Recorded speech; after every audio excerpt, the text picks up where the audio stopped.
in order to be able to translate into action, not only in hotel operational management, in any form of management, in any form of business. Even we want to translate into our own organization, even our own nation, that we need to understand these two that are important for us to put into application. Okay. Let us go into the understanding of definition. Okay, since the time is we try to work it out within 15 minutes or so. And as we know that in the Quran, Islam is the way of life. It is not confined to worshipping, it's not confined to ibadah, but it's all human activities, as we said in Surah Ma'idah, verses 3, that Allah said He have been perfected our religion. Perfected means religion with all the rules and regulations. Religion means a way of life. It has completed. When it has completed means to understand it all human activities in this world, and it's chosen as our way of life. This is a very basic understanding of Islam, in which it has been perfected by Allah. It has been completed in all activities in this world for us. So that means Quran is our term of reference. It is the mother of all knowledge, as you know, is Kitab. So again, we try to look into this in detail. Sometimes people ask, Allah challenged us, is there any laws or regulation that is better than Allah? There is Surah Ma'idah 550. You know, if you have, Allah challenged us, please create ones. But we have been created in many forms of laws and regulation for humanity, in the form of philosophical, in terms of trying to translate that into action, in terms, then they made secularism, they made liberalism, socialism, communism, and all sort of ism. That it doesn't work because they don't have the detailed rules and regulation, and it's not complete as that of the Quran. Unfortunately, those who created this sort of ism does not refer to the Quran.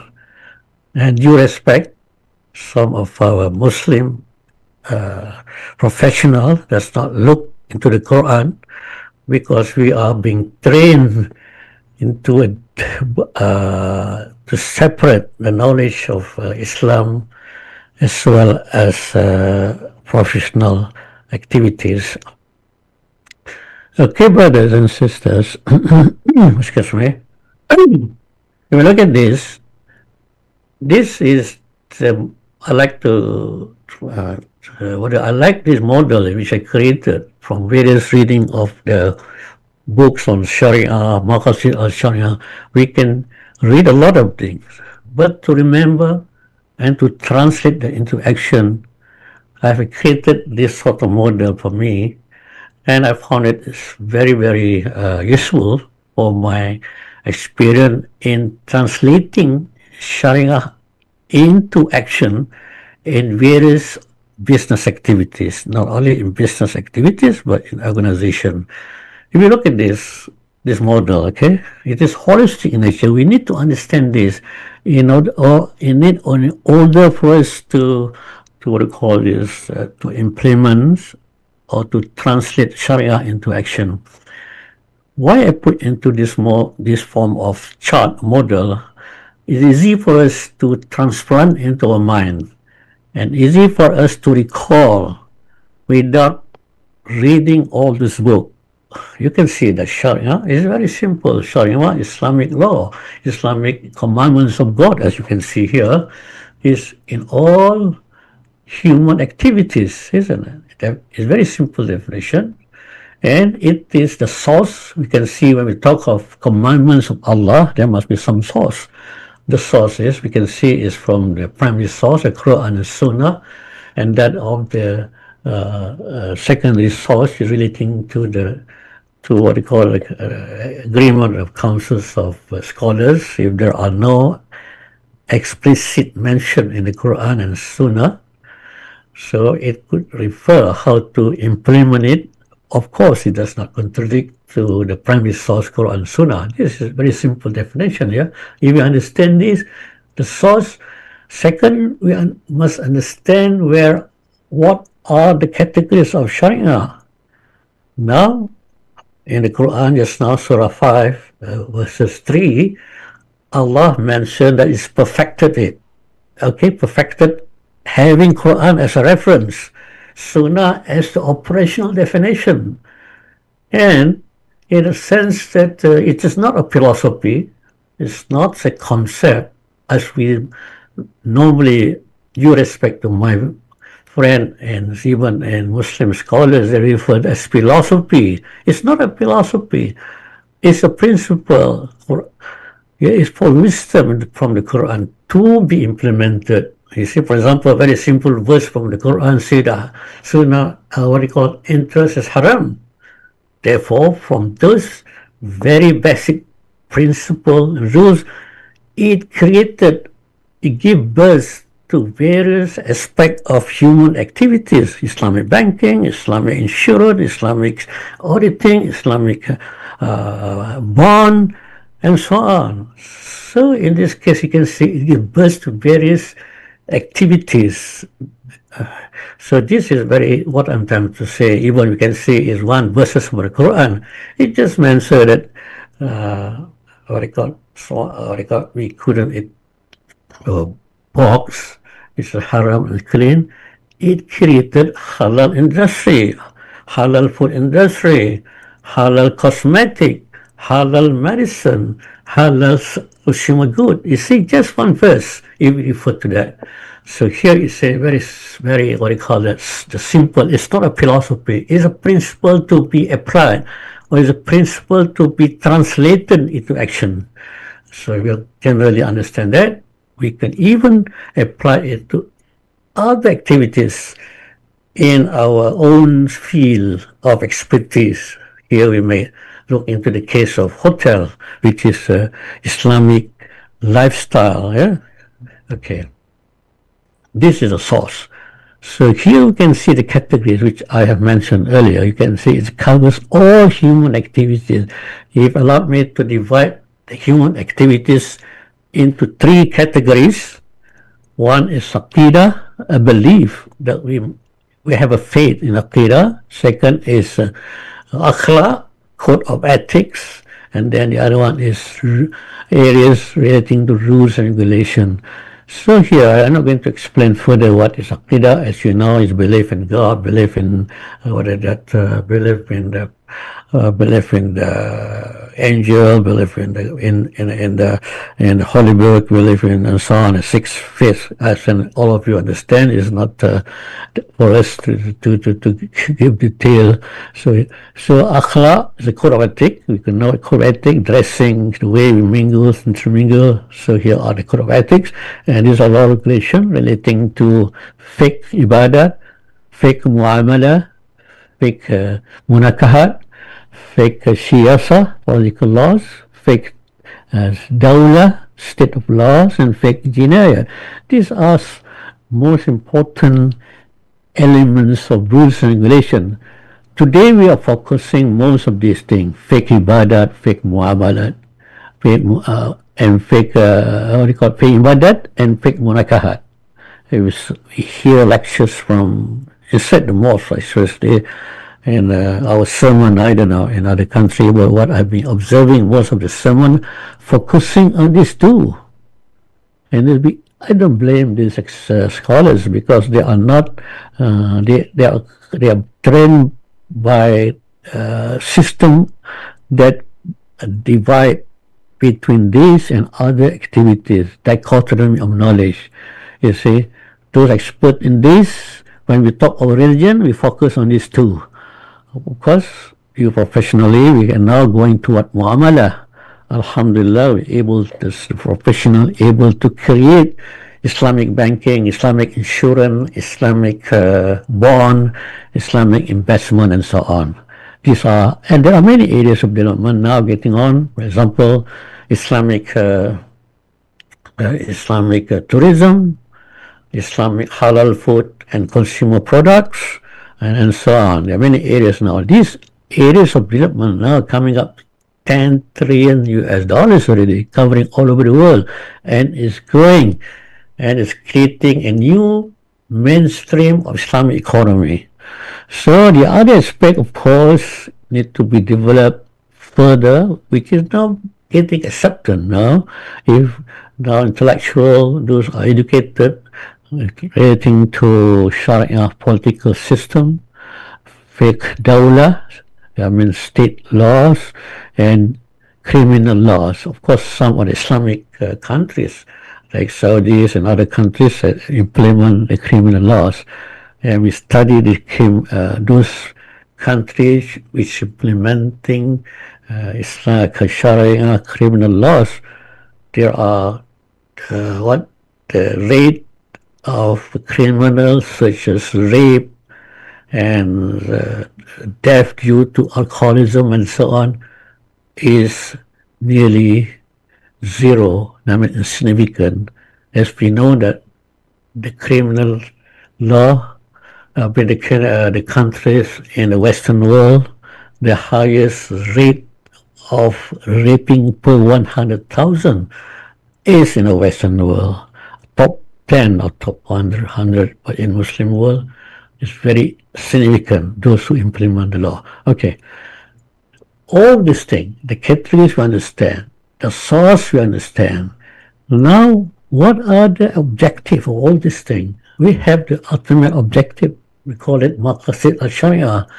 All this system that Allah has been doing a favor for us, as what being Allah said in verses 5 and verses 3, it is meant for us to protect our religion. One, the 5 objectives. First, protection of religion. Second, protection of human life. Protection of our mind, intellectual. Protection of biological offspring, human biological offspring, and protection of wealth. So these are the 5 set of objectives of all the system of Sharia. Is very comprehensive and very structured and completed. You can see the United Nations is trying to develop, they call it, strategic development objective, yeah? SDG, sustainable development goal. You can see it's a mixture of over 20 objectives. It's not structured and it to be achieved in year 2030. No, it's 5 years.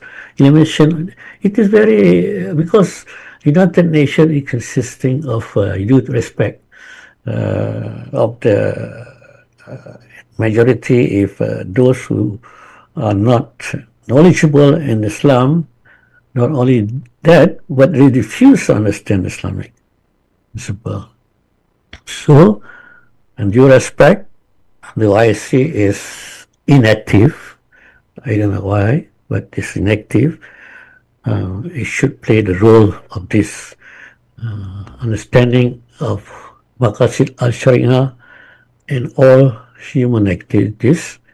And you can see also in universities as well, due respect, they are focusing Maqasid Al-Shariah in these 2 areas, but not in other areas, focusing on ibadat, focusing on mu'anakahat, but not other areas which is very wide, which is affect our daily life, mu'amalat, what you call fiqh, siyasa, dawla, and jinaya.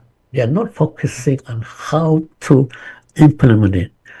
Of course, the knowledge is there, but there are still need to be integration of this knowledge into real life. Okay, brothers, it is 15 minutes to understand this. Okay, and this is important. If we refer, for example, this now we have AI. See, if if you could this go to AI, most of us like to see AI and trying to say that AI is the basic reference. When we go to the AI, I just get the last 2 days. This is a definition of Shariah. And go to the co-pilot. This is a definition of Shariah. You can see that it is incomplete. They don't expect the interfacing that wish.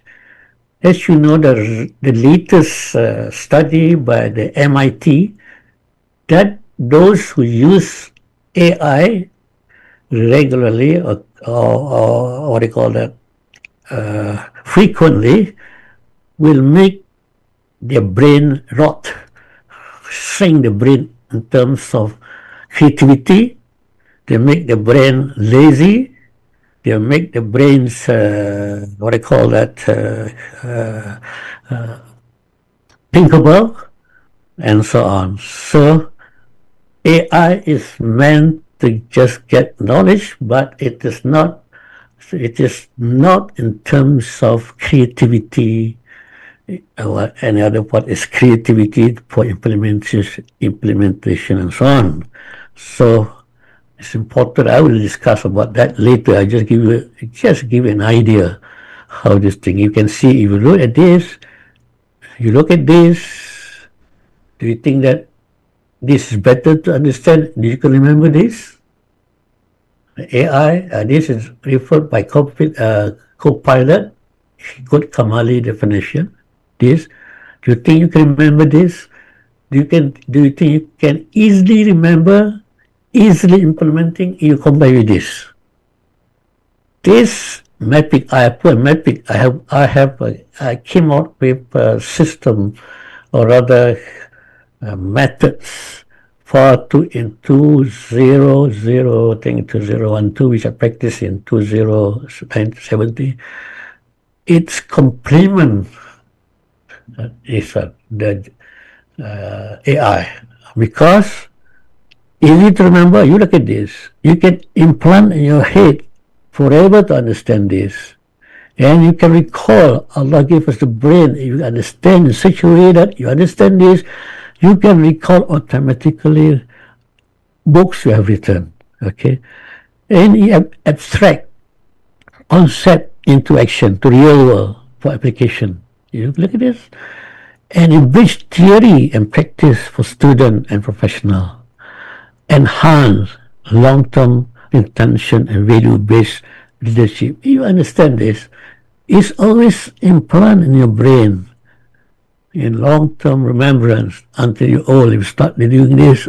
I can remember, I can define, I can make definition with other students. Remember this without looking at book, and how to implement it. This is very important.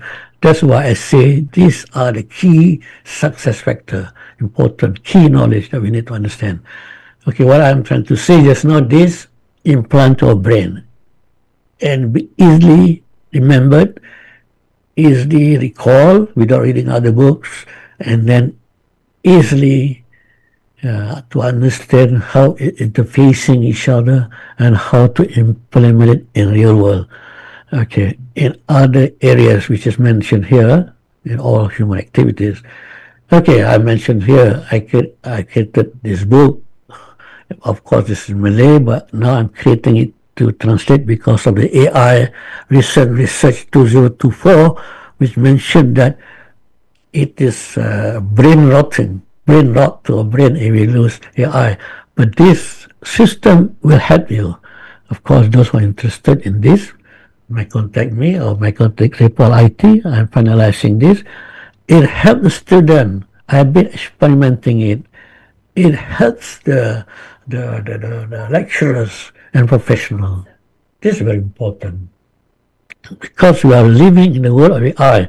We don't want our brain to be rotten. Rotten means brain rot means we shrink our activities. We become laziness. What MIT research said, our brain become lazy. We become lazy in thinking, less creative, less focused, and so on. So it is very important. We need to be creative. We need to be active. We need to focus in uh, translating whatever we read in the Quran, understand to the real world. Okay. Anyway, this is what conclusion. If you want to read, you want to understand further about this book, which this is in Malay, but it's in English. I've done experimenting this for many years without AI, and I found that the latest research, AI using this is better. It's complementing each other. Okay, AI gives you the information, but it never gave you how to think above the information which the AI analyze. Okay. Okay, I think that is in a minute. Any question or 2 minutes before I go to understanding another important knowledge, understanding Sharia management. Because if, excuse me for taking a sip of drink to my throat.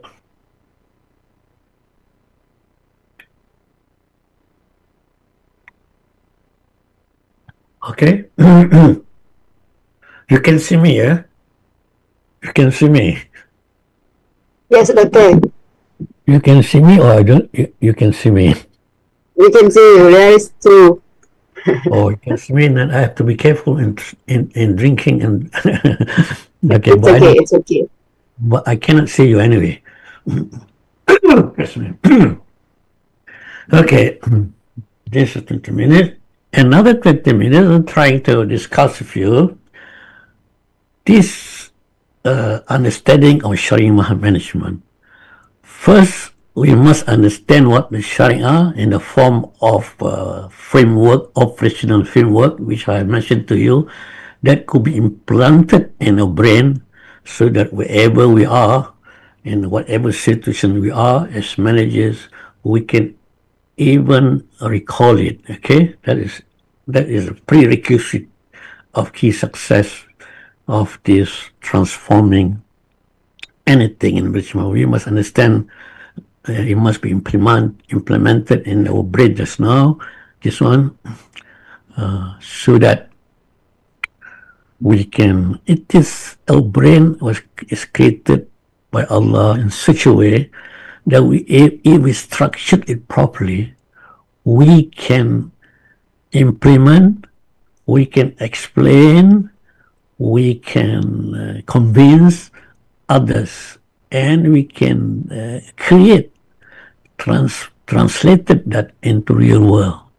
Okay, it's important for us to implement rather than we remember it in terms of text. Okay, okay, management. Management is very simple, actually. It's very simple. Everybody knows about it. We need to planning, thinking, leading, and control. It is being written in any textbook. Is being explained to people. It's structured in this, easy to remember. But I have put the element of thinking, this one.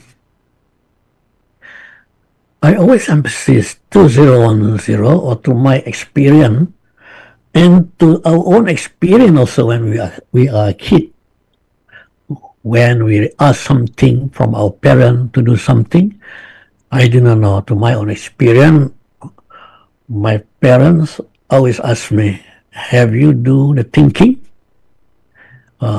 If you want to get married also and ask our parents, they will say, have you done thinking? You see? So, in this thinking, if we have to put the element in the process, management process. In textbook, we're like this, we're planning, organizing, leading, control. Thinking give us the element of ideas, how to plan, how to structure the organization and manpower, how to motivate and leading our manpower, and how to create control. That is thinking. And think tank We have to it's continuous. The process is continuous. So why I mentioned thinking is important. I'll tell you later what is thinking, man. In order for us to be successful in not only in running our organization, running our family, and also able to transform our organization, our family into Sharia compliant. So when we are talking of management, this is management process. What are we doing? What are we planning? What are we organizing? What are we leading? What are we controlling? This side is resources. We are talking of human. We are planning, organizing, and so on. Managing this management process. We are managing the human, finance, time, info, and asset.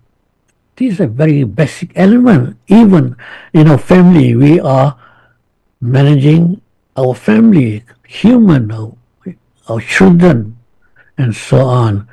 We are talking of financing, how we spend for the present financial, how we derive our finance, is it in the form of halal or haram, the source of finance, and how we're going to put the future.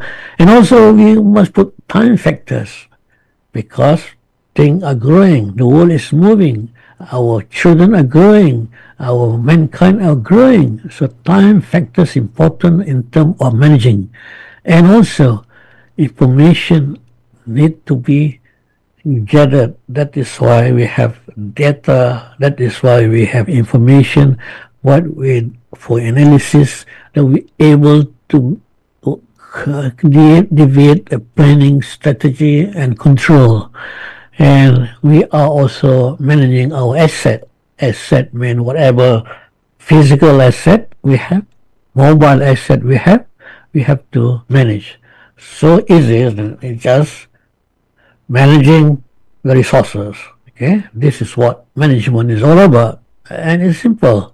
You see, it can be applied from our family, managing our family, and managing a country. So the failure of an organization, the failure of our family, the failure of the world is failing managing function, that is thinking, planning, organizing, and control in these resources. Okay, this is basic understanding. If we see that our family organization, that we fail to manage resources. Okay, let us look at Islamic management. What is Islamic management? Okay, as we understand, Islamic management has its own objective, Islamic, and is a principle. It is rules and regulation. It's not a philosophy. That we need to understand that and need to translate that into action in management. Let us look what is that. So just now management, we must understand management. We must understand this metric of management. You ever read through many books? How could we gather all these books into this simple understanding of managing the resources? Yes.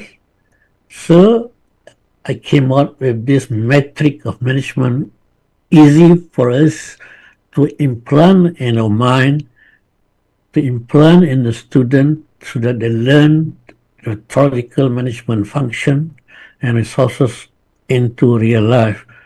And also I use this in my management to my managers, for them to understand this, so that they be able to translate, understand what is management about. Just simple managers. When they do the thinking, they should think of how to develop human resources, how to manage the financial, how to manage time, how to manage information. Information is very important to gather. That's why you have data information for us to analyze. Okay, and how we think to manage our physical asset around. You see, So after do the thinking, we do planning, organizing, leading to all these things. Is a metric of information. So the definition is below here. It's very simple. Understand this: integrated activities of thinking, planning, organizing, leading, and controlling, interconnected with decision. This is to make decision, including the use of resources, the use of these resources. You see, if you understand this, for the with the objective of attaining goal by means of effective and efficient method. When we talk effective, mean when we say how effective you are, mean how you're able to achieve your objective. That is effective. When efficient, mean how you're able, excuse me, to reduce financial resources. For example, email is created, very effective. You reach the destination, very efficient and zero cost. Before we send by post, by mail, but now we email, effective, cheap, and efficient. Same thing, email and so on. But this is what I mean, management. Yeah, we must understand this. We must implant in our mind. So what is right?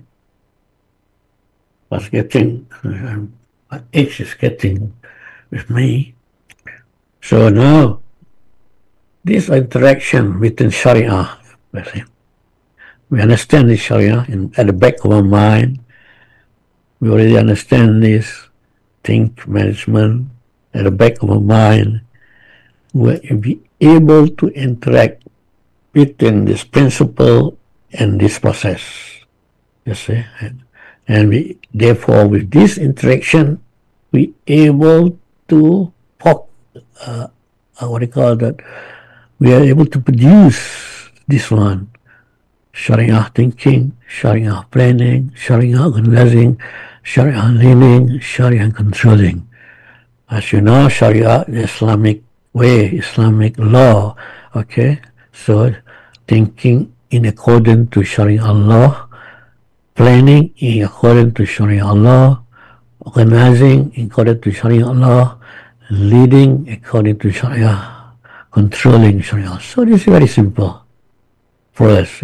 Having this in mind, we're going to manage the human, finance, time, and cooperation.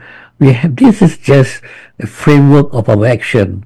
When we talk Sharia thinking, we start digging, doing research, how best that we to create human, what they call planning, financial. Some of the thing has been developed, or some in terms of finance, but there are other areas need to be developed. If it's not be developed, okay, this is okay. You can see that the matrix of management just now. I add up this one. Protect Maqasid Al-Shariah. That's the ultimate objective. So it's simple. With all these metrics, you change the organization objective plus the attaining goal of Maqasid Al-Shariah. Put this element into your corporate objective as operating objective, and other objective, becoming tactical strategy in order to achieve a set of Maqasid Al-Shariah objective. Yeah? So this is what it happened. Easy to remember. You can see I've changed it. You put the element of Maqasid Al-Shariah into this definition. You see, with objective of attaining goal of Maqasid Al-Shariah. Okay? Okay, if you understand it, you read this, you are able to picture what sort of action. These are definition of Islamic management. If you learn from the book or the lectures give you this, can you remember easily? No, you cannot visualize how to implement. With this, you are easily understood, you can easily visualize, you can easily think of how to translate it into action of transforming your organization to Sharia compliant organization. Okay, I just say that when I like to put this place for your understanding, the reason behind it. Many people, when they fail to plan, they say, this is our best. Allah is best planning. Yeah, but look at a different perspective. Allah is the best planning. I mean what? Allah has given us the Quran for us to plan. Allah has given a prophet which operationalized translating Quran to action. That is what it meant to me. If we talk of something we plan, which is not according to Islam, we will put, Allah is the best planners. We are very defensive in that case, admitting our own weaknesses and failures. But of course, Allah has given us the Quran. Allah has given a prophet, Muhammad Sallallahu Alaihi Wasallam, to show us the success of Islam as we see during the Prophet Muhammad's, peace be upon him.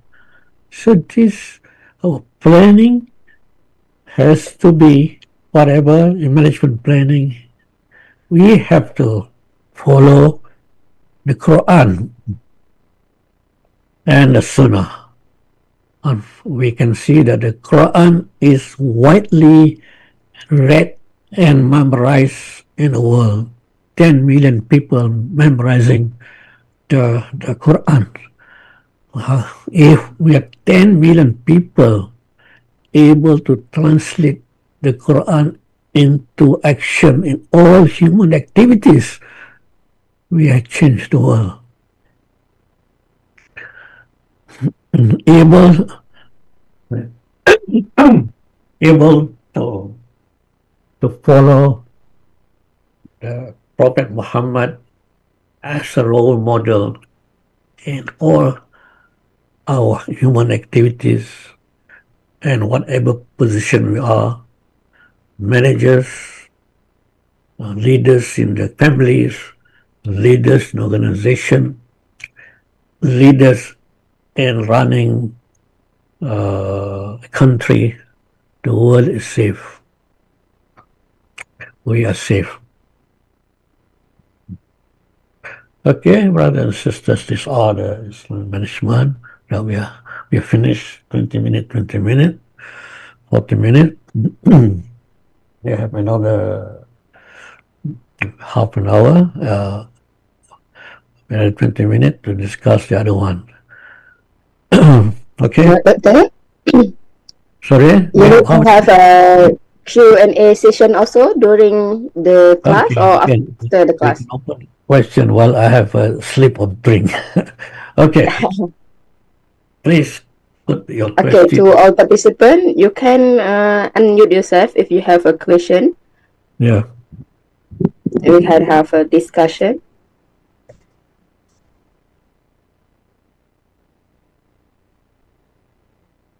Also, like usual, you can also put in the chat box. But good if you can direct question. You can ask any questions.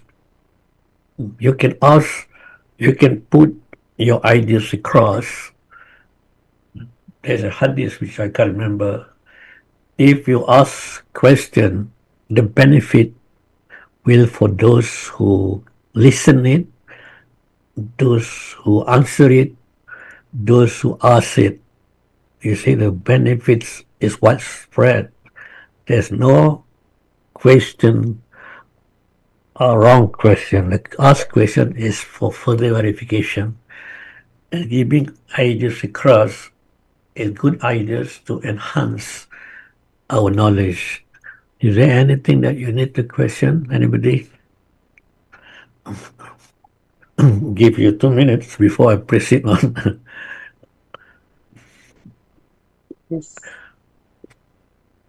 Don't be shy to ask questions. It is all in our family, is it? In our family.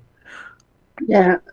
From brother to unmute. Brother Abdul Rashid. Yeah, You and can Brother you Rashid, can unmute. Yeah. Yes. please. Assalamu alaikum wa rahmatullahi ta'ala wa barakatuhu. Alaikum salam, brother. Thank you so much for such comprehensive, such beautiful presentation and delivery of the knowledge. I never see such kind of delivery of knowledge related to the Sharia. It's a very, very comprehensive and very new, unique. And I have one question related to your book. You wrote that the e-copy of this book will be cost $3. Yes? And my Yes. question is, Yes. why $3? Why not 4? Why not 10? Is there something behind? Yes, thank you, brothers. Thank you so much, Yes. Professor. Yes. Thank you very much. May I answer a question? Yeah. You answer a question. Thank you for your appreciation or your kind comment.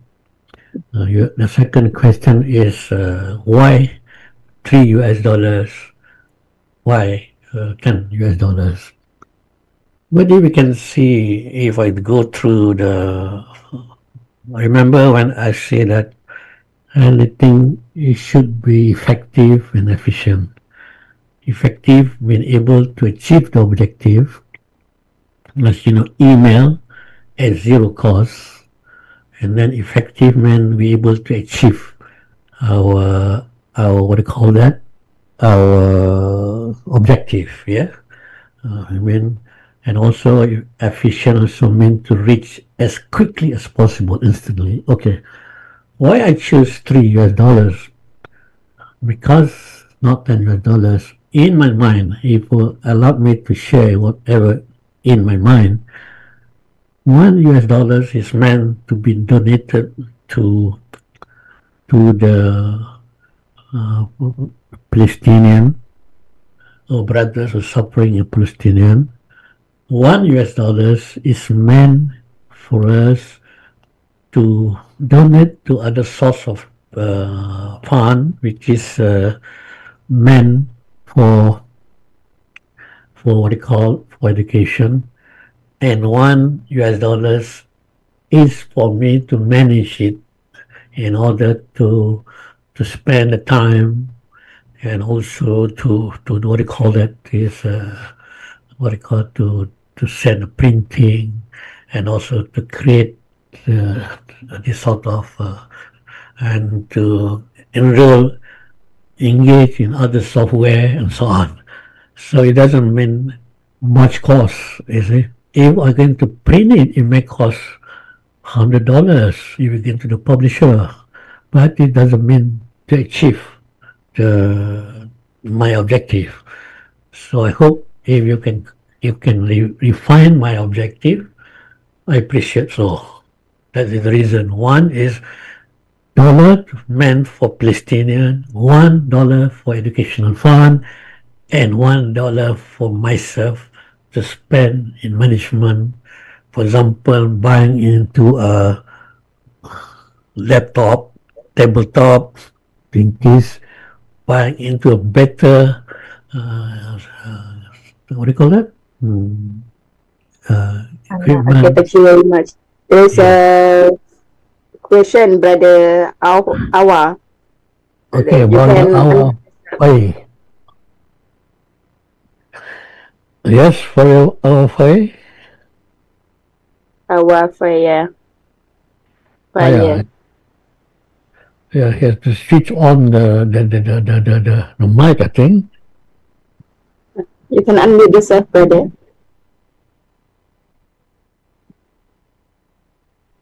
Azlan Hassan. Yeah, Yes, Brother Azlan. Okay, can I speak, Dr. Shaya? Yes, please, Yes, please. yes. Okay, thank you, Dr. Shaya, for your inspiring lecture today.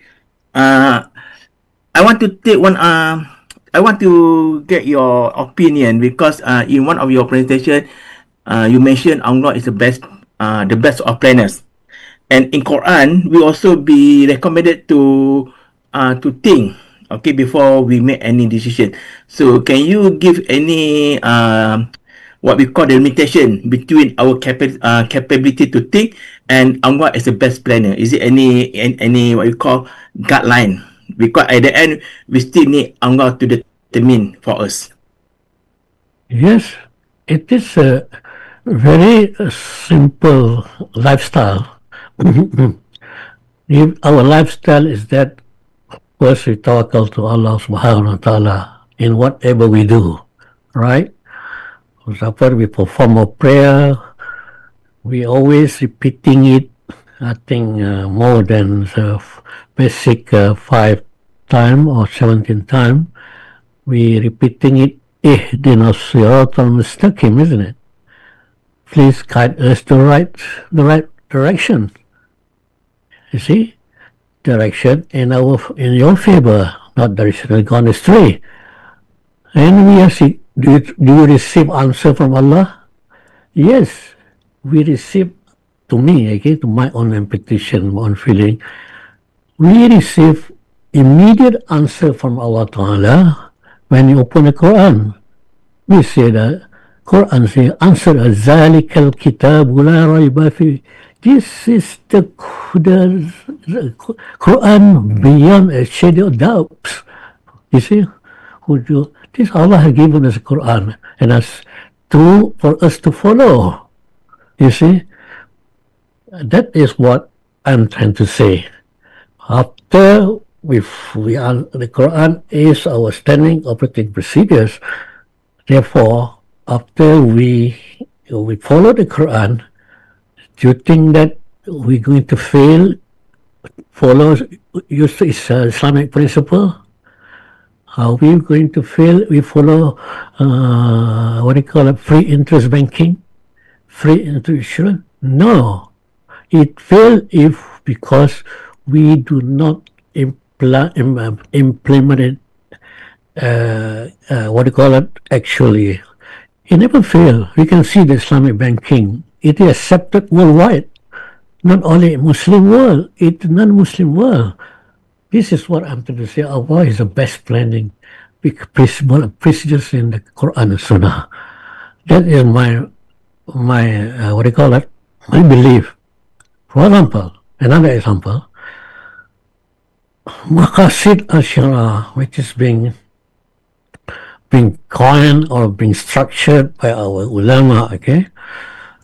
We are confining only into fiqh, judicial system. That is till today. You can see that we never go beyond into different activities in which we are discussing today, in which are implemented in management, in our lifestyle, I mean hospitality industry, in other areas. Maqasid Al-Shariah. We only talk of Maqasid Al-Shariah, we are talking of fiqh mu'amalah. We talk about fiqh munakahat. And we talk of, we never go beyond that as a strategy. You see, if you understand the process of strategy means long-term. Ultimate objective means long-term objective. That is strategy thinking. Okay, I hope I can answer your question.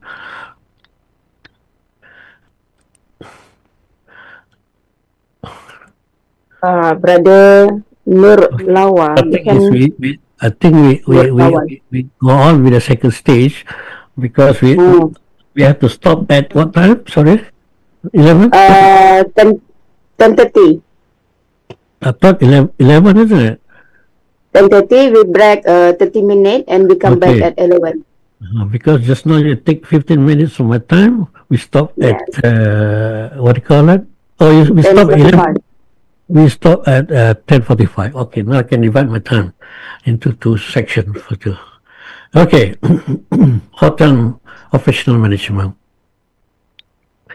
it is very simple, you see, when we already understand what is Maqasid, what is of Sharia operational definition in our mind, at the back of our mind, which is always there. We can understand what is management at the back of our mind. These two, which is the critical success factor, which is the key knowledge we need to understand in order to translate or to transform or to what do you call to change the organization into Islamic organization. Without these two knowledge as a structure of our effort, without understanding, we keep on disputing among ourselves. But if our structure in this way, we able to implement in a very effective and efficient. And we discuss and we refine our action through these two knowledge. So I consider these two knowledge as prerequisite, is key knowledge that to understand. Okay. As Sadina Omar said, knowledge, action without knowledge is futile. You see? That means we do something without knowledge is futile. And he further said, knowledge without action is useless. We have all this knowledge. We keep in our mind. We never translate into action. We are useless. At least this simple two knowledge to practice in our daily life, we put it in our family. We plan it in our family. You think it over after this, think it over this, and implement it in our family or organization in whatever we could. Okay? In hotel industry, there are various reasons. First, we must understand in hotel industry is very, very basic. Everybody knows. People going to your hotel, they go for business, and they go for holiday, or sometimes they come individual, or they go in group. If they are group, then they have a convention center, meeting, and so on. These are very basic. You go anyway, you can understand by yourself. That is simple. I just show you the way. Okay, there are activities that lodging operations. Is it a hotel? Is it a motel? Is it a resort hotel? Is it a time-sharing hotel? And so on. And then you have to manage restaurant, transportation, retail shop, and these activities. These are basic operations. You can know it from anywhere. So I manage myself. I have my small villa hotel in Kuala Terengganu above the bridge. And also I transformed one hotel in Turkey. It's a casino hotel into Islamic compliant hotel. And now because of the situation in Turkey is not conducive, because you can see the tourists drop and so on. I have a small motel, my family hotel, run by my son, which is in Kuala Terengganu, which is having all this in mind. We have transport services for the cars and so on. And then these are these basic, everybody can understand. And all these activities that we have to transform into compliant with Sharia. Sometimes in Malaysia it's very simple. Food beverages, there are halal standard that may produced by our councils of Islamic Council for us to follow. So we can follow the system, follow the guideline, then we can put the halal sticker onto a restaurant, and also they will come and check. And also airline, they don't have shopping malls, they have, of course, the food they serve is there. Activities in hotel, it depends on the hotel. We don't have other hotel, but they say it's friendly hotel.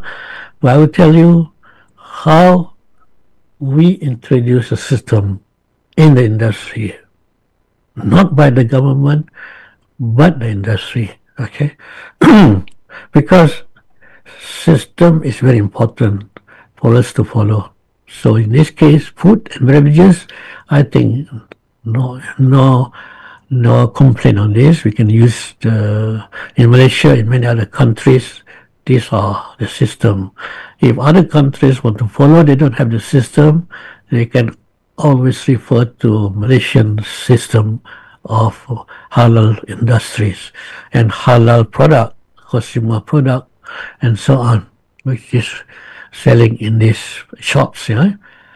And also for those who are in, for example, in Muslim country, which is strictly for Islamic law, so the hotel operation is automatically in compliance with the country Islamic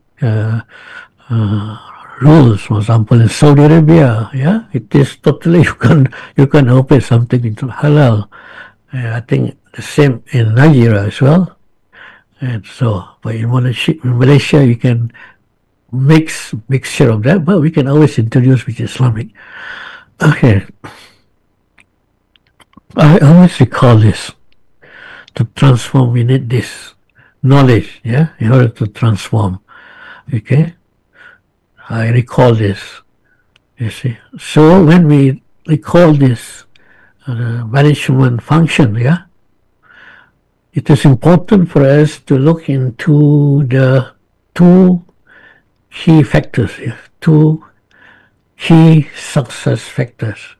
When we talk of two key success factors, which in order to make it more effective and successful, that we need to create a think tank. The manager yourself unable to do alone because you're busy talking of other activities, but you need a task force consisting of all managers or all executive within you as a task force to think how Islamic principle could be applied using these metrics and understand the earlier Maqasid, Shariah framework. This is important. Having which you implement this, you should create a management audit.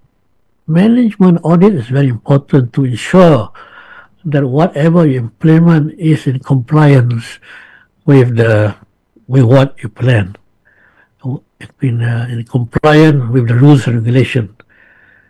If you cannot, or you're short of staff in having management audit internally, but you can do externally, inviting people, expertise from the industry, from university to sit in a committee, which meet every month or twice a month to audit, or rather to see whether what you have implemented is in compliance with Sharia.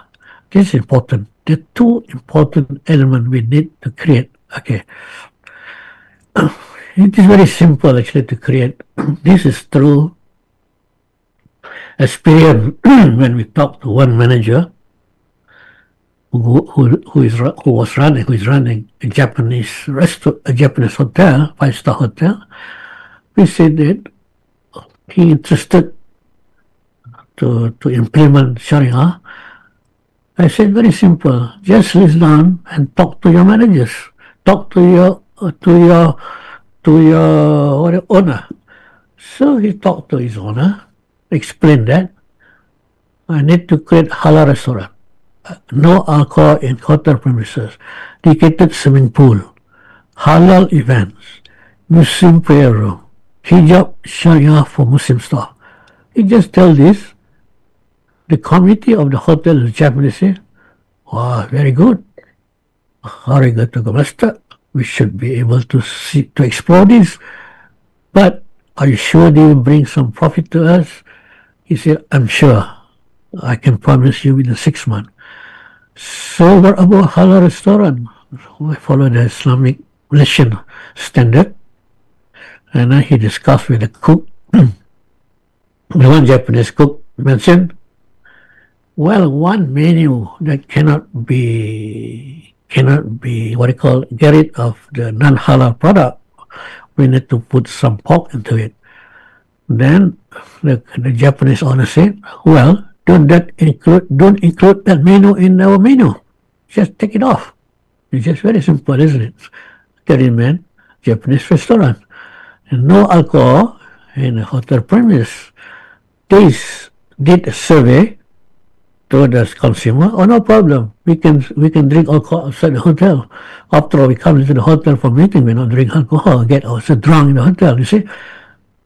Sometimes we want to put a proposal. It's very simple because Islam is the truth. Truth prevail falsehood, which is what Allah said, mentioned in Surah, I think Surah Baqarah, verses 256.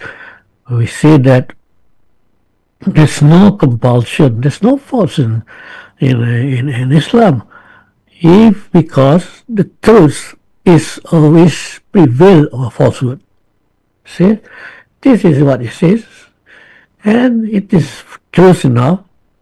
This hotel getting popular among Muslim, non-Muslim, and this is a business hotel. Yeah, my own experience. I met the managers. We don't want to mention the name here. True story. And it also happened in one hotel in Langkawi, the same.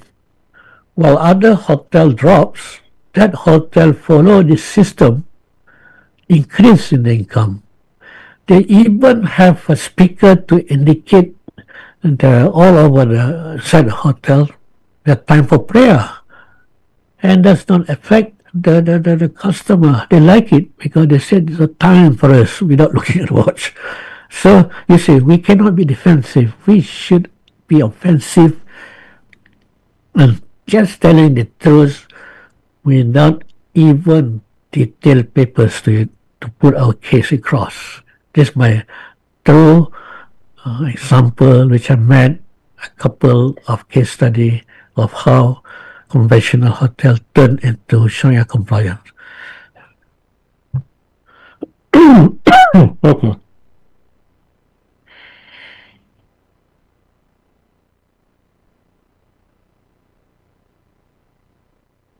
Okay, that is 15 minutes. Okay, it's very simple. If you in mind to transform hotel, conventional hotel, or conventional organization into Sharia compliant, remember two things, yeah? Management and also these two things is the key knowledge that you should know. You see, to be able to put across. I remember when I put this across international conference in Europe, regional conference, put across the ideas because in terms of tourism, translated tourism or development of European development.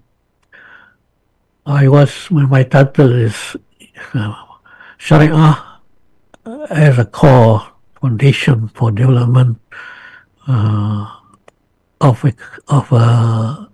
a country. My lectures was supposed to be the second day, but it was put at the opening of the conference because of the word Sharia in terms of development, yeah, and because those prime minister, I don't want to mention the name, like to see what I'm trying to explain. But when I explain this, there's the system of framework of Sharia, what it means and so on. Of course, I've explained the reason, the benefit and so on. After the conference, they came to me, they said, this is the first time I understand what is Sharia. You see, with the complete activities and the objective. The objective is structured and good for mankind. This is what they comment. The few professors of other universities, they came forward, meant to say that Sharia was not given in this perspective. Even in Malaysia, I could say that when I talk of Sharia, Maqasid al-Shariah, to the professional, what do you mean by Sharia? I don't agree with Sharia. Because I thought Sharia is cutting of hands. They thought Sharia, but I said, what do you mean? Sharia itself now changing the mainstream activities of the world. I will talk in my next lectures, okay, to elaborate further the good of Sharia. Okay. Okay, brothers and sisters, another 20 minutes.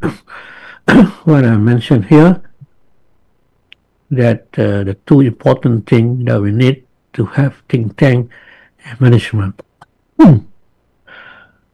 When we established, my own experience establishing in one of the country in Europe, we don't call Islamic hotel, we put Sharia compliant hotel. We look at this, we think to have a system. We are following the system of a 5-star hotel, 3-star hotel, which is being formulated by Association of European Hotel. Yeah, it was, I think it was the system was established in 2001, I think.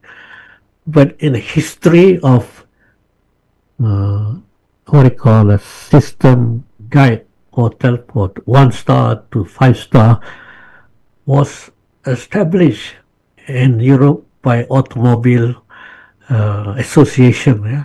I think about 50 or 100 years ago, as a guideline to the motorist, to their members, Associate of Automobile Association, to find out the hotel which is 5-star, 2-star, 3-star, 5-star as a guide. It started like that. The same in Australia, also established by Automobile Association of Australia. In America, the same. In America, they don't use star, they use diamond state. So, when I look at these three systems, basically it is a structure or rules and regulation for us, for hotel to follow. So what we did is to integrate this process, or rather putting element Islamic Sharia principle and rules to enhance it or transform this rules and regulation into Islamic quality standard. See, it's very simple, isn't it? You don't have to create from scratch. The problem here is we try to create from scratch. And then we start, it takes years and so on. It just takes instantly. We just take the annual, download it, ask for the copy from various standard produced by the Hotel Association.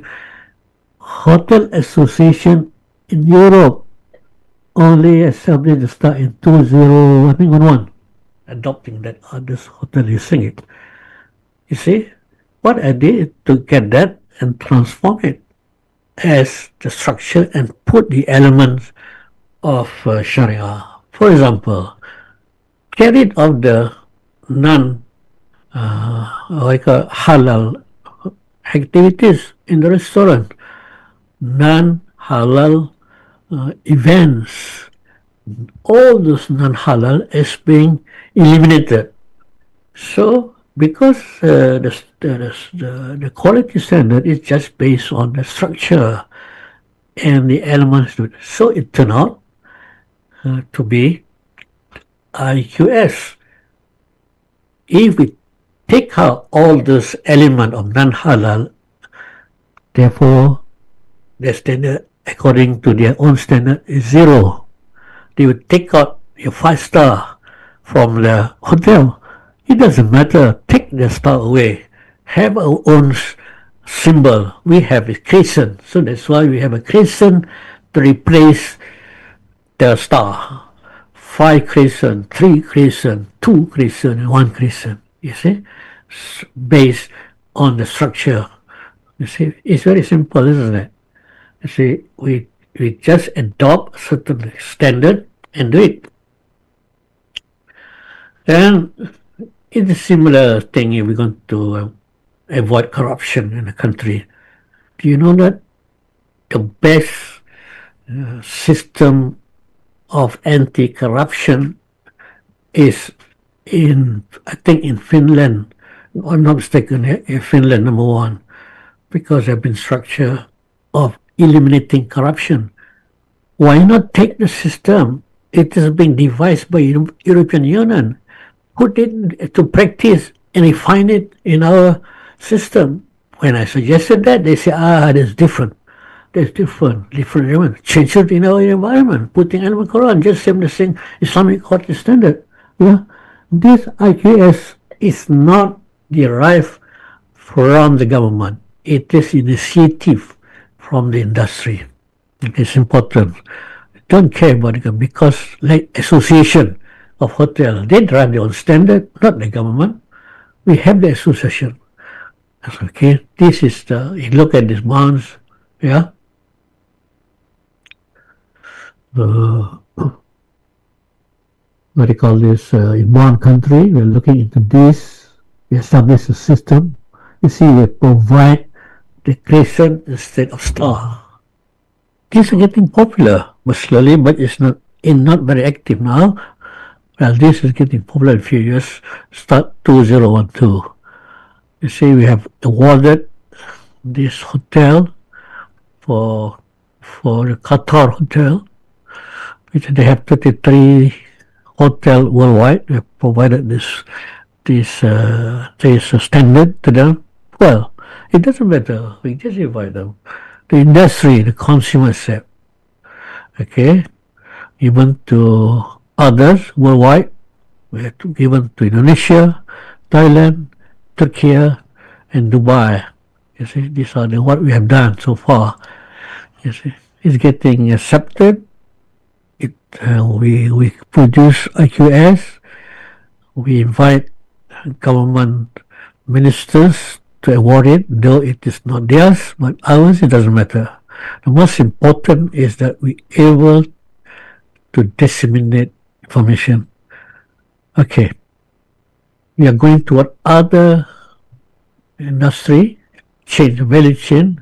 We are going toward we are already providing for the travel agent, and we're traveling for other food restaurant and so on. And we try to establish it to other country representative, but I have to admit that it is now inactive. This is commonly happen in our Muslim community. That something which is structured and good is become inactive. Since it's active in COVID vaccine, yeah, COVID-19 before.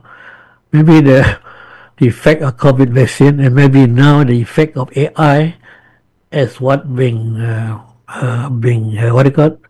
concluded by MIT that we are getting brain rot, which include mental laziness and less focus to be creative.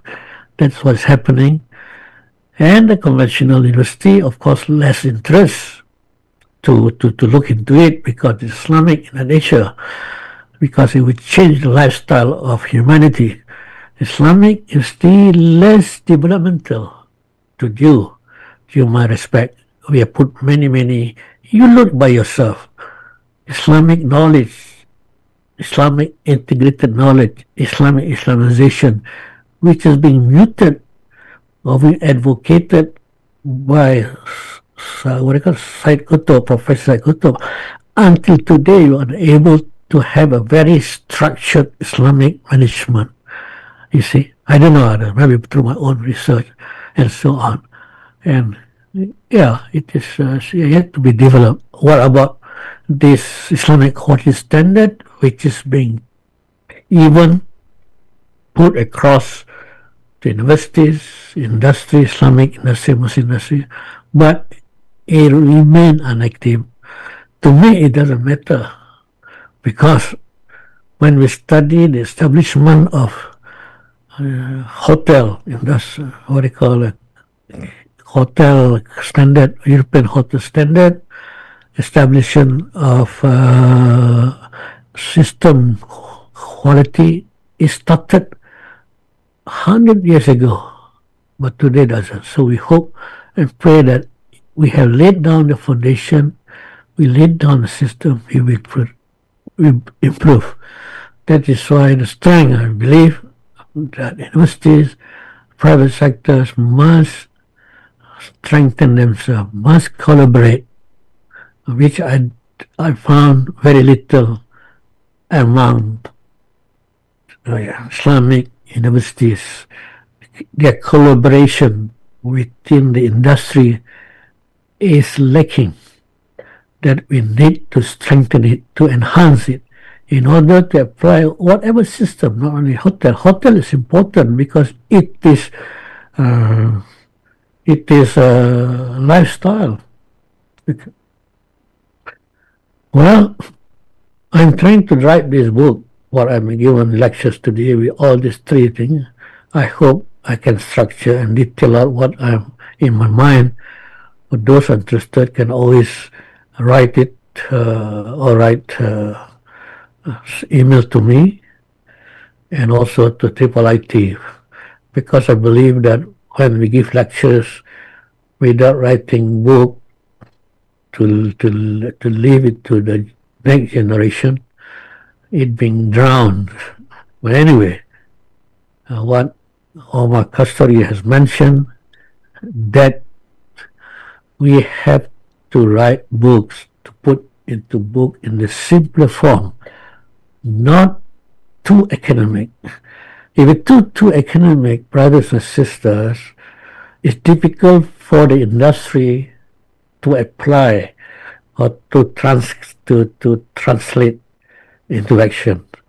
I came across one professional say that knowledge in university is not only to gather knowledge. The most important thing is to translate knowledge into action. Yes, that is why the professionals develop their own association. They have a medical association, engineering association, is to make sure those that gathered knowledge, they able to practice in reality. Why not they integrate this too? Unfortunately, this is what I can see. Having future AI,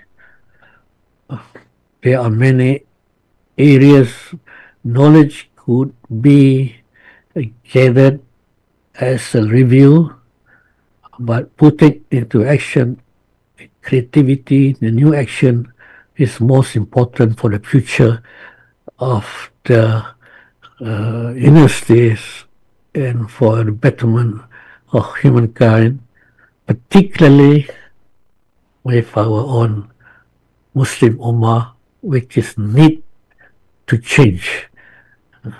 Not making now 3 years already, the AI being introduced to us, we can see that everybody using AI. Yes, it's good for your eye, but don't make AI enslave our mind. Don't make AI superiority. AI cannot think. AI is gather information. When I asked AI last week, do you know mapping? They don't understand. What is mapping? That means they are not exhaustive in their gathering information. Then I say, get into my slide share. They went to slide share. Yeah, I know. You see, they still have some reservation. And I ask again, do you base your information from unpublished paper? Or no, they said, we gathered information from available published paper publish information in the net. They say, those are not published, we cannot get. Then I ask them again, what the hell that you don't even know my metrics? Oh, we are sorry, sometimes we don't get into it.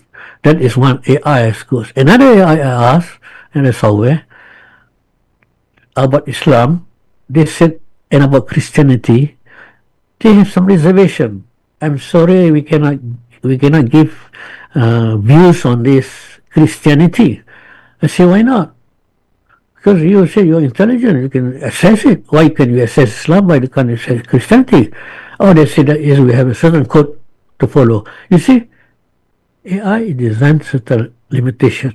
Of course, we cannot totally disregard AI, but we can use AI as a tool for us to be creative and think further. Yeah, this is very important. And for those who do research in AI, take extra care, especially a student. Ask the question of what they gathered from the AI. What are the hypothetical facts they created for further research based on AI, which is not covered by the source AI.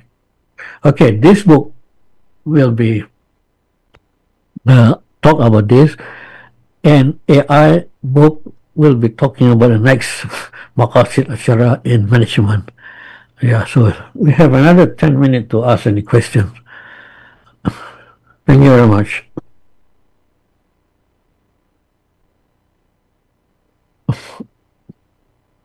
Yes, Baba? I don't see many people here. I can see Awa, I can see Nura.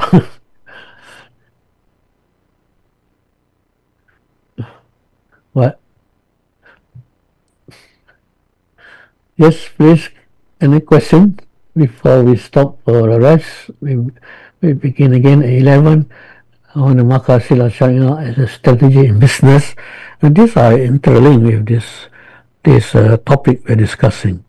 For further explaining Maqasid Al-Shariah, further explaining areas of business that created the new mainstream of Islamic economy. That is opportunities for us. And to those who are graduated in the field of Sharia, do not stop from you for acquiring knowledge about management. Management is very important. And Sharia is for those who are graduated from the field of other field like management and social development, because study the Sharia in detail, read it. For mine also, I'm not in the field of graduate from Sharia, but my first degree is I'm basically a professional statistician.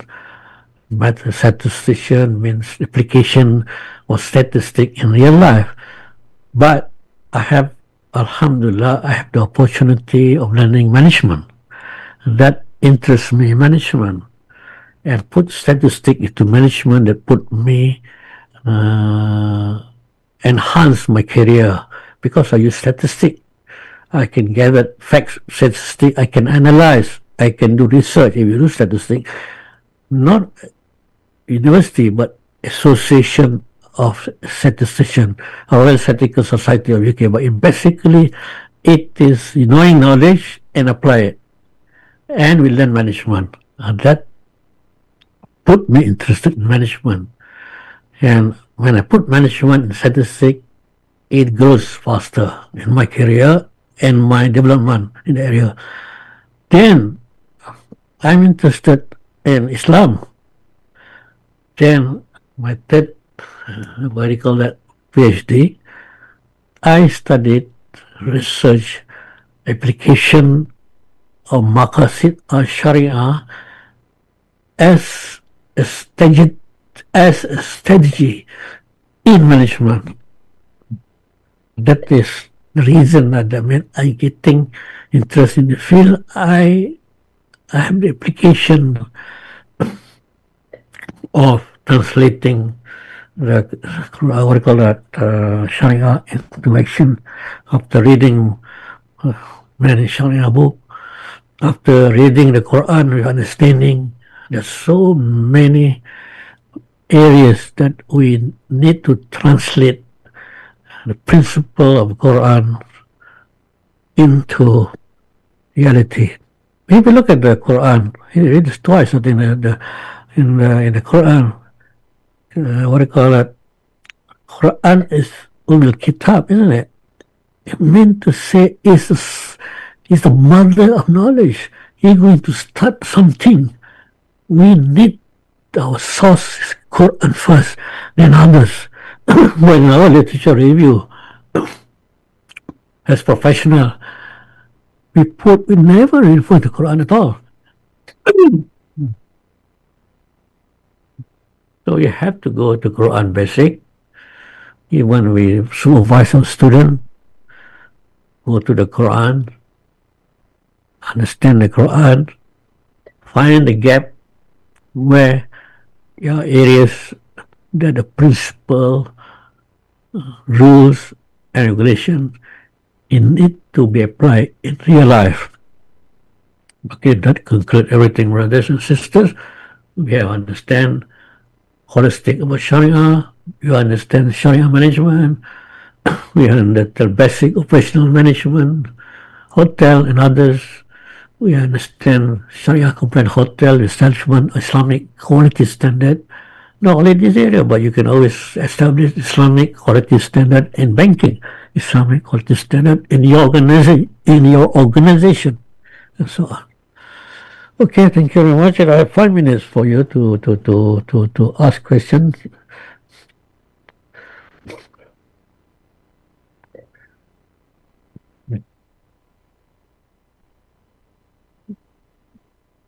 Okay, any question, brothers and sisters? Excuse me for a drink.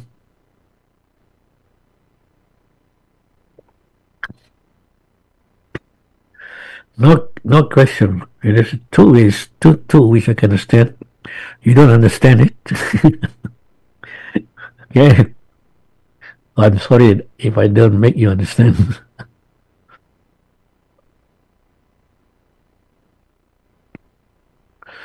Yes. I cannot read you, I'm sorry, but you put some question that can I like it? The hour has put some symbol. Maybe you can talk. You what do you call it? Your mic. Take your mic. Maybe somebody close your mic. Where is the moderator? What do you call it? You meet. Yeah, they don't unmute you.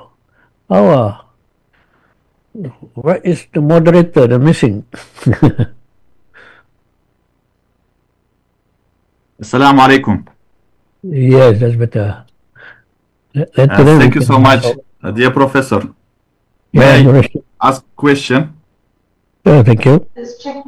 Okay, alhamdulillah. Sorry, brother, can I just... Yeah, now please, the mic moderator. is unmute. Please, our chat box is turned off. Can you... Okay, now switch? it's okay. It looks like there is the message. Now it's okay. Which one? Yeah. Okay, Doctor, Assalamu alaikum wa rahmatullahi wa barakatuh. Thank you very much for this presentation. It was very, very, very beneficial, I think. Okay, I just have one. We have question. I have question, yeah. Can we provide? Can you hear me, Dr. Othman? Dr. Othman, I can hear. I can hear, Abdul Rashid. Dr. Osman, you have criteria, 6 criteria, yeah, related to the Sharia compliance of the hotel. Yes. Like halal restaurant, no alcohol in the hotel premise, dedication of swimming pool, halal events, Muslim prayer room, etc. and Yes. how you tackle with such issue like when couple come to the hotel and would like to order one room, but between this couple there is no nikah. Is Yes. this issue or is it not issue? For example, in my country, I am from Kyrgyzstan, Central Yes. Asia. Yes. In Saint Valentine's Day, the Yes. whole hotel is full, and Yeah. we can imagine that there is some in some hotel is conducted zina, Yes. and how you tackle with this issue. Yes. And another question related to the. Okay, answer please this question, and I will provide the second question after your answer. Thank Okay. you. Okay. The first, through my own experience, sometimes we put into rules and regulation, we become sensitive to the government as well to the customer. What we did is that at the counter, we put that those who are not married and nikah is prohibited, is not welcome. Okay, this is short at the counter. When they see that, it is quite effective. I went to one hotel in Indonesia. I brought my sister along, my own sister, which they don't know this. My sister, I don't make declaration. So I put my sister in a different room. But I went to the room. My sister came to my room, being observed by the staff, and they called me. You cannot bring woman into your room. I said, "Oh, I'm sorry." I said, "This is my sister. Oh, I'm sorry. I don't declare my sister." So what I'm trying to say is educating the customer is most important. Yeah. If the customer is educated and the customer is aware of the situation, they will slowly keep their distance to it. Okay, my own family experience, we have a villa at the beach in one of Malaysian state. We put that in a rules and regulation published in the website, which is please respect the local custom. The local custom is basically 99% Muslim. It includes the way you dress, the way you are, intermingles and so on. So, this is what we do. We don't put alcohol, no alcohol, because the community surrounding they don't alcohol. The community is the community, what do you call it, not enforcing, but community making them realize to follow the system. That is what we did. Of course, you can put forbidding in the rules that marriage couple is not allowed. But sometimes the government may not like it. That is what my own experience. Okay, Mr. Abdurrahman.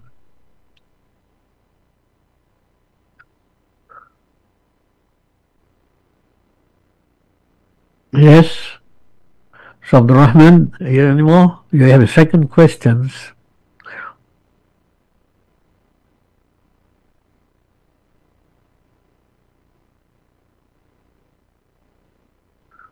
Yes.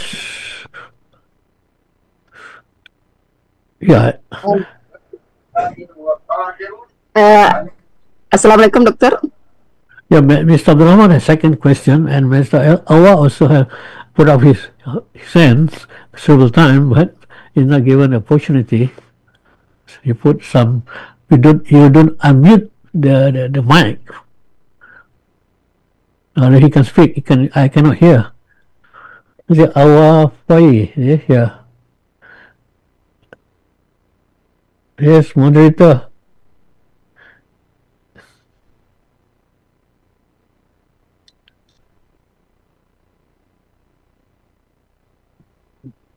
I think the person monitor the should allow. You see, there's so many people put up their hand, but they cannot speak. They're being unmuted. Unmuted. Can you unmute them?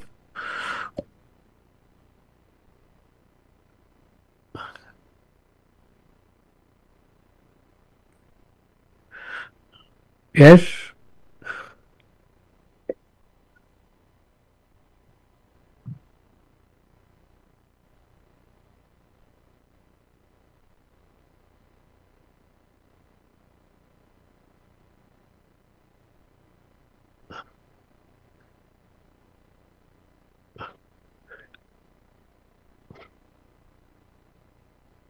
Yeah, few people put up the hand. The Rashid, Via, unfortunately, they are what you call it? The moderator Doctor? doesn't. Yeah, there are some. Doctor? Yes, there's some few people that put up their hand and you don't allow them to speak. Okay, okay. Let me. But doctor, can we come back and have the Q&A because now we already reached 10:49. Yes, it's okay. Now is if we can start at 11, 11, isn't it?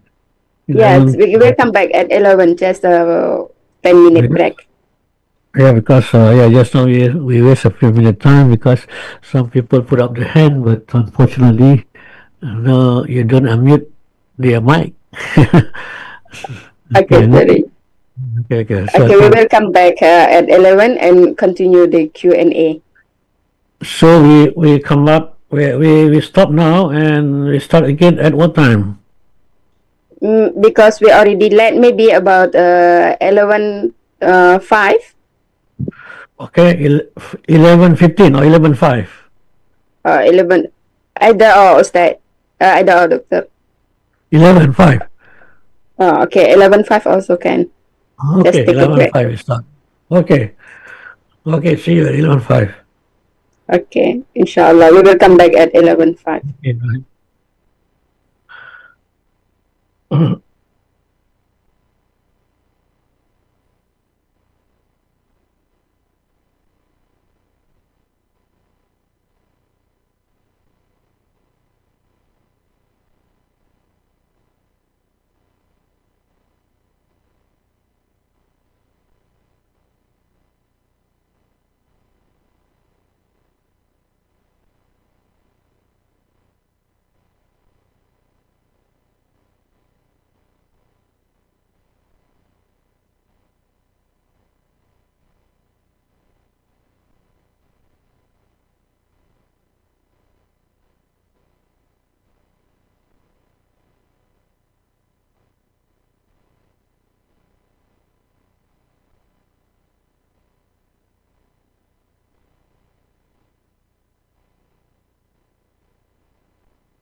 Iya. Ya, kalau gitu pulang dulu. Udah kan, Talib? Udah kan? Oh,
Benar.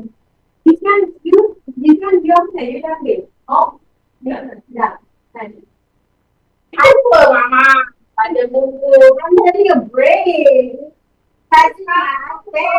Lupa ini kan buku.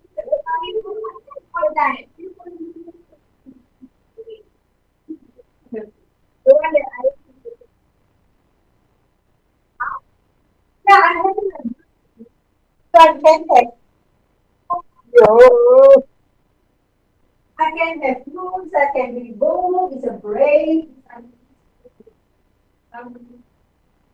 I mean, a seminar or class. A class, you know, it's not the young. You see that thing. Yeah, yeah, like how I after when you on the foot, it was supposed to be class, it's like anyway, they will share the slides now.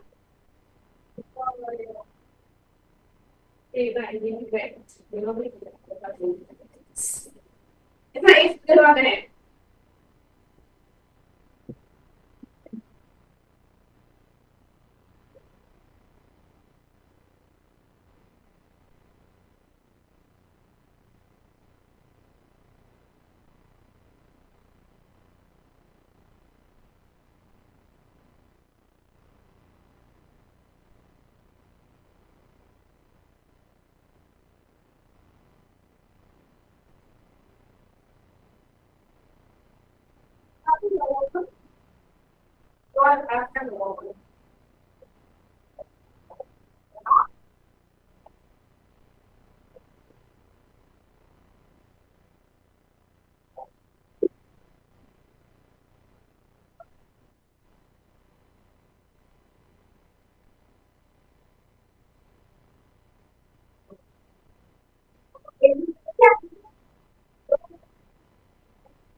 thought you meant like cuci sikit as in like sikit je cuci lah. You want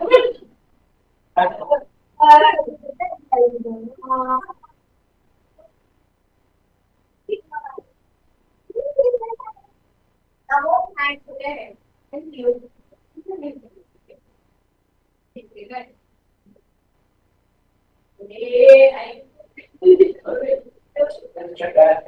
Tak ada orang makan dengan besen ni lah.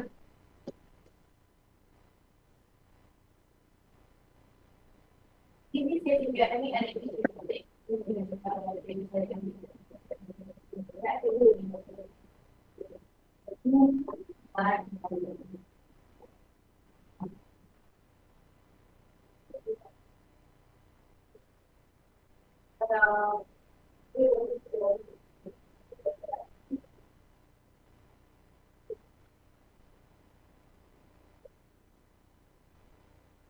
Mak.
Even magnet, if the thermometer reads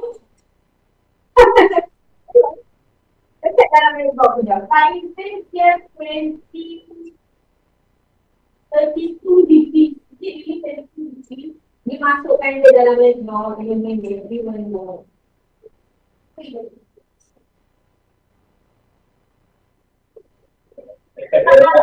Yes, we're gonna forget about the magnet. Hey, jangan lupa dalam freezer, dalam freezer dia.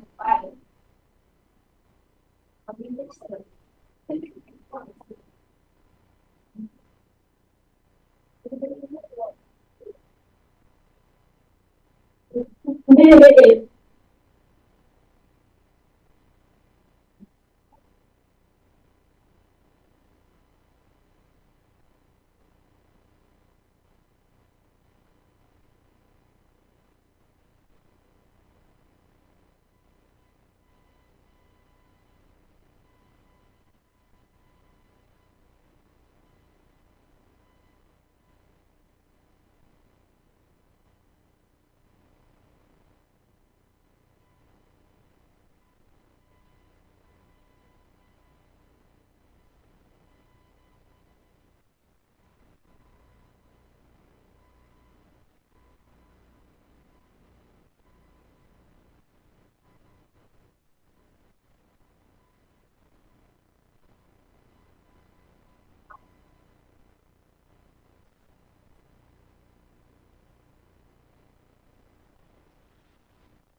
Assalamualaikum, Doktor.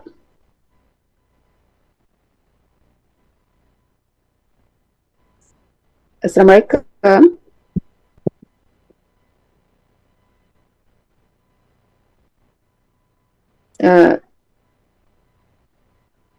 Uh, Doktor?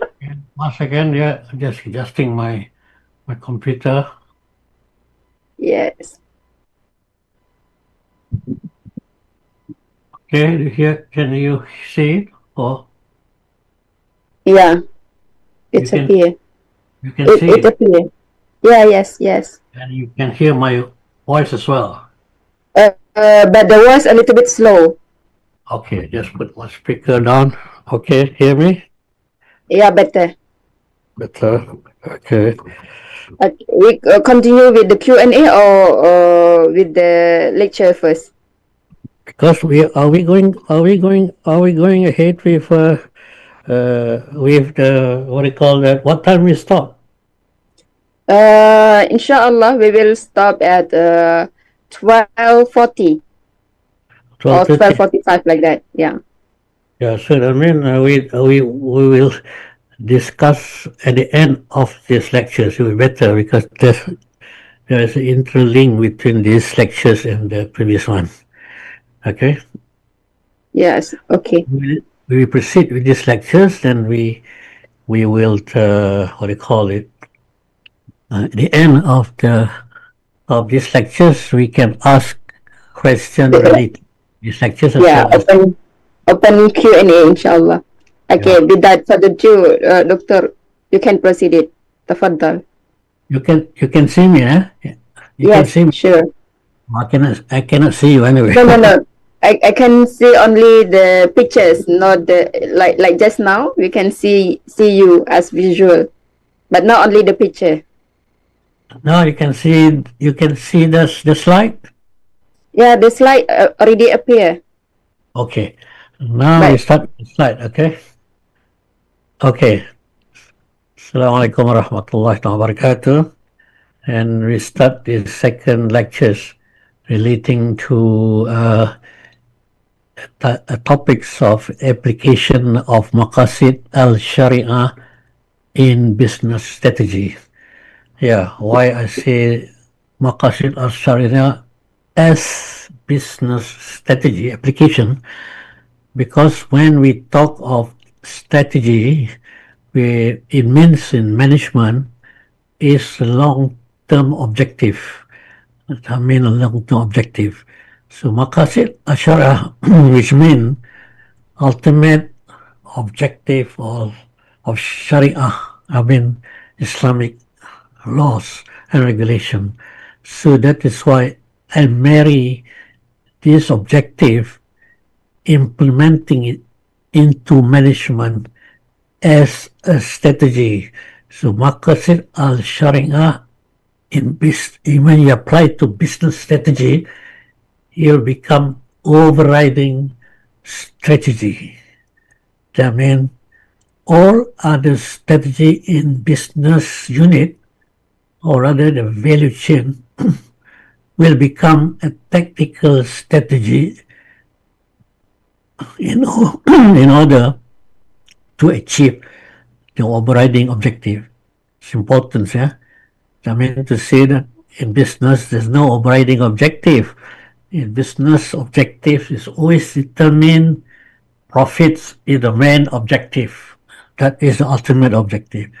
No, Sharia has beyond that, you see, and other business strategy within the activities of business, which we call it value chain activities, we call it tactical business strategy or unit strategy. So in my further discussion, so we understand that the Maqasid al-Shariah is an overriding objective, and business strategy is tactical objective. I will discuss my discussion with all of you into three basic topics. Maqasid al-Shariah, which we know, which we explain a little bit in detail, which we had explained in earlier discussion, but in this case, we tried to explain in little bit detail so that the understanding we could integrate into this business strategy. And then we understand what is business strategy, and then we can see how business strategy could be integrated into the management framework process. Remember that in all management are work process. Remember, we understand management as work process of planning, organizing, leading, and control. Of course, the core is the thinking. So, having understand that, we're able to integrate that with other component. Okay, now let us talk a little bit and discuss a little bit of Maqasid Al-Shariah. I think we have explained in our earlier understanding of Maqasid Shariah. The objective of Shariah is protection of a deen, protection of the way of life, Islamic way of life, because it is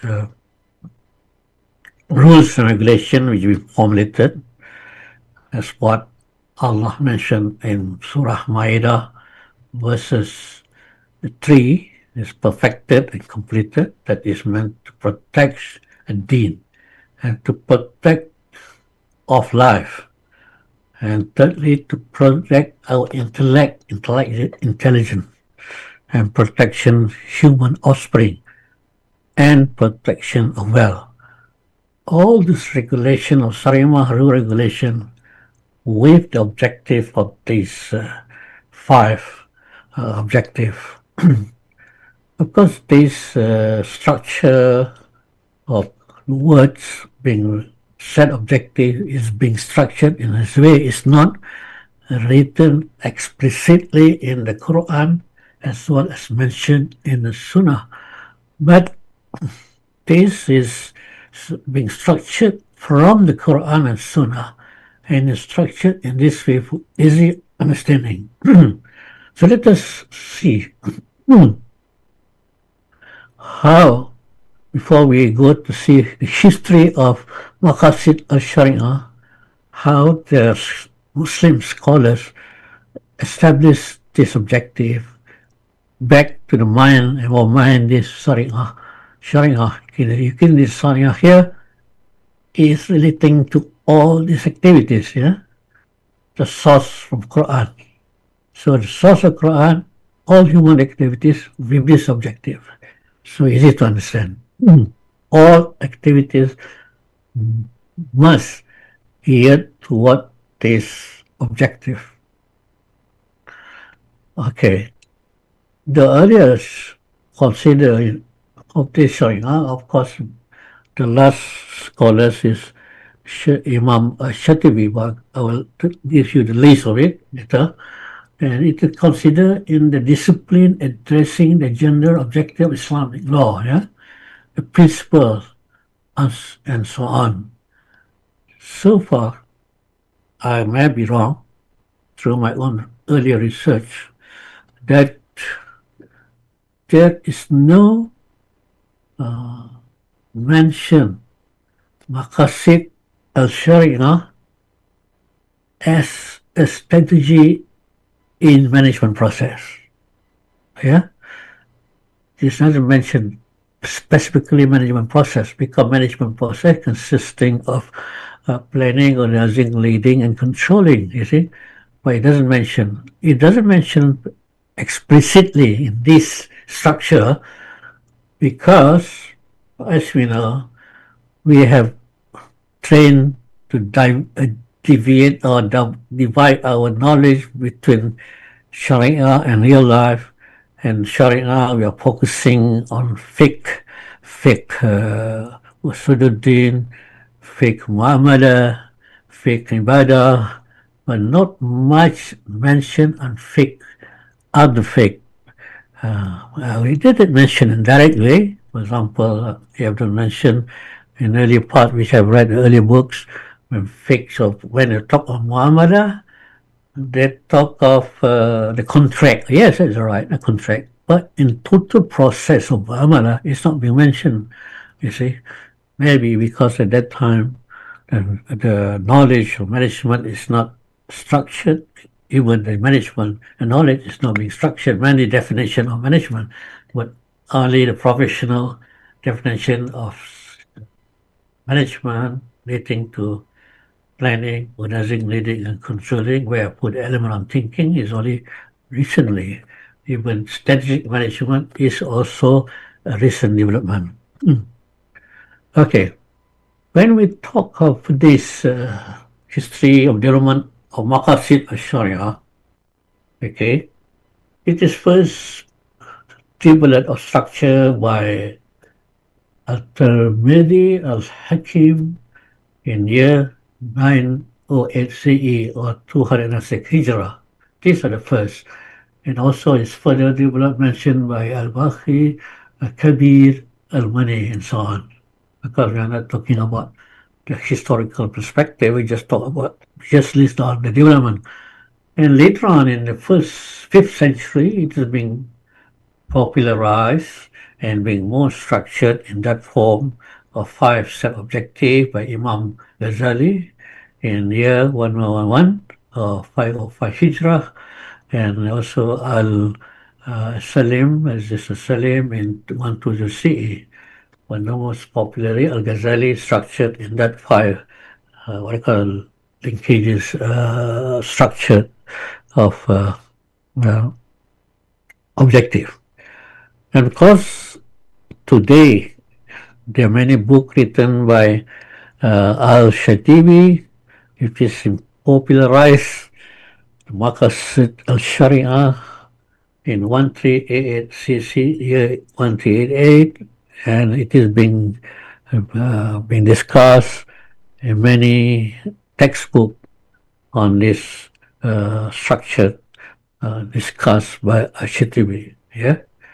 If you look further books on Maqasid, as you mentioned earlier, nothing mentioned about strategic management. Okay. So this is giving an example which I looked through my own understanding of Maqasid al-Shariah. As you say, there are also observations when Professor Bakar of the ex-president of the UIA in his book Maqasid al-Shariah, not in his book, yeah, another book. This is pure philosophy, I'll mention already. It is, you can see Maqasid al-Shariah is basically the principle. If you look at today development of responsibility toward social responsibility, they're talking about classical view, socio-economic view, and so on. These are the secular trying to justify or trying to what you call to develop the element of social responsibility into the present system of management. They're trying. Unfortunately, they don't look, they are not Muslim, and also the Muslim also focus on fiqh and usuluddin, but not in part of management process. So this is what I'm taking the relationship between how I can say Maqasid al-Shariah has related and enhanced and make it better the views of the social responsibility of business. If we could argue with the secular or the present conventional business, you can see that Maqasid al-Shariah is more structured and more comprehensive.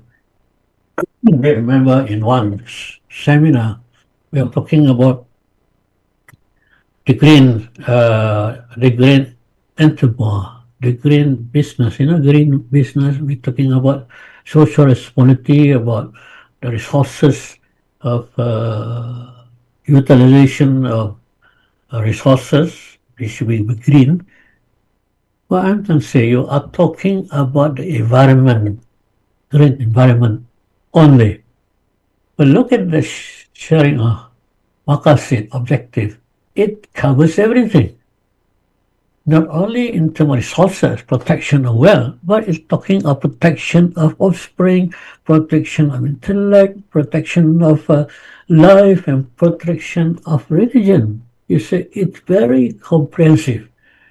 Even the United Nations is trying to formulate, and they have formulated anyway, strategic development goal for all the members to apply, which consisting of protection of resources, protections of what do you call that, money, resources, and poverty, and so on. It is, you read through those, I think 17 odd strategic development goal of United Nations formulated and giving to all the members to implement it to achieve in the year 2030.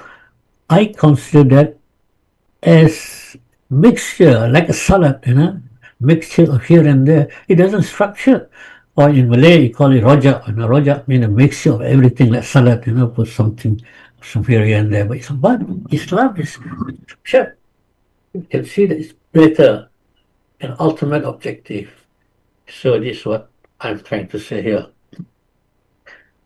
You see, you can hear that Islam here, what we've explained here just now, that Islam is focusing on this fiqh here, but the other areas has to be further developed, in business and so on. Okay. When we're talking about why we should think beyond fiqh and usuluddin, because we have the brain to think further. Like AI cannot do it for us. Please don't get me wrong that we discard AI, but don't make it AI or artificial intelligence enslave our human intelligence.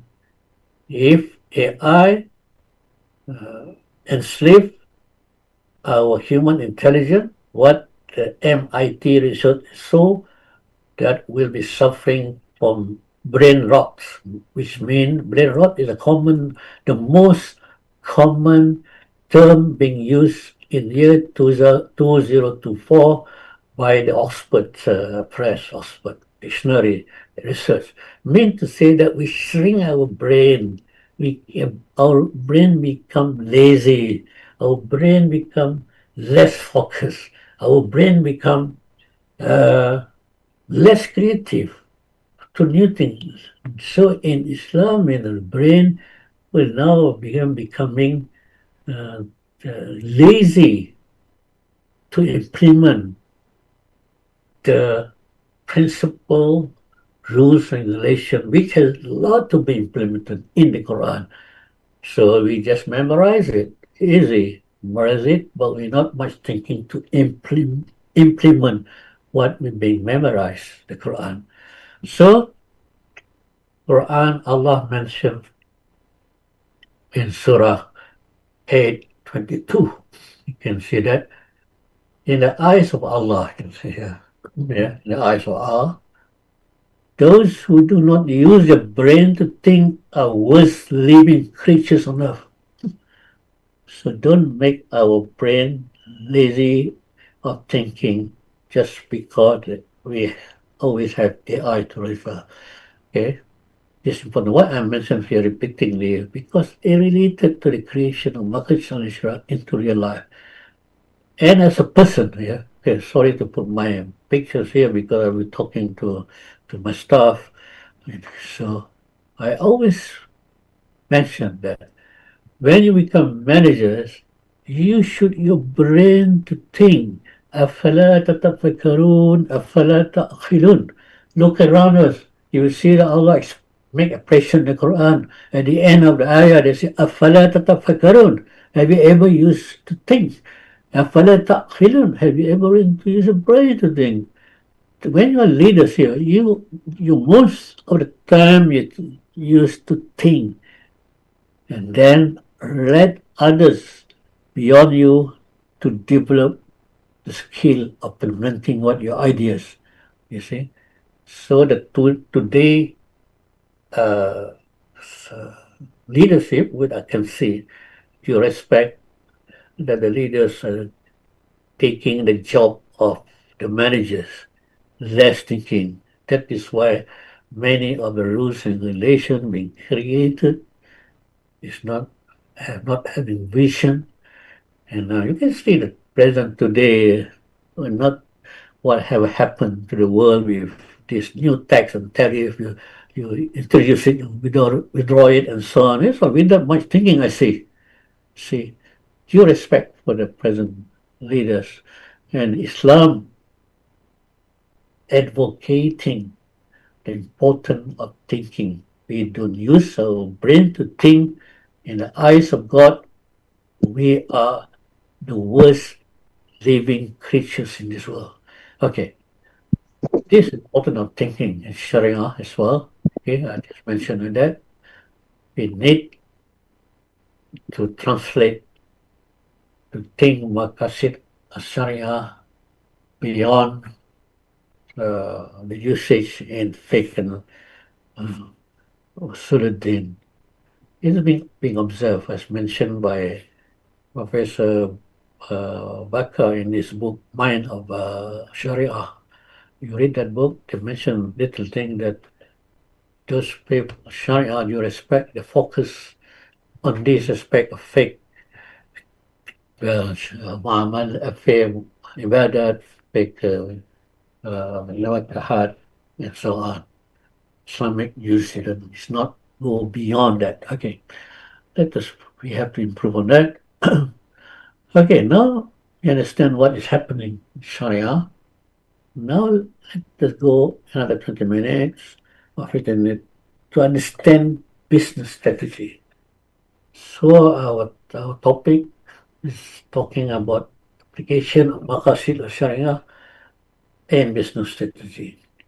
We have agreed that Maqasid al-Sharia, that is ultimate objective of Sharia, is the overriding objective in management, and it is beyond the usage of fake munakahat, fake ibadah, but to other fake muamalah and so on. Okay, that we and this of it. Before we go to implement, let us understand basic strategy, business strategy, which is being applied today. Okay, here as we say, the reason it's not being created to strategy. Strategic development or the understanding of strategy started in 1980s again, I think early 80s by business strategy by Michael Porter. Yeah?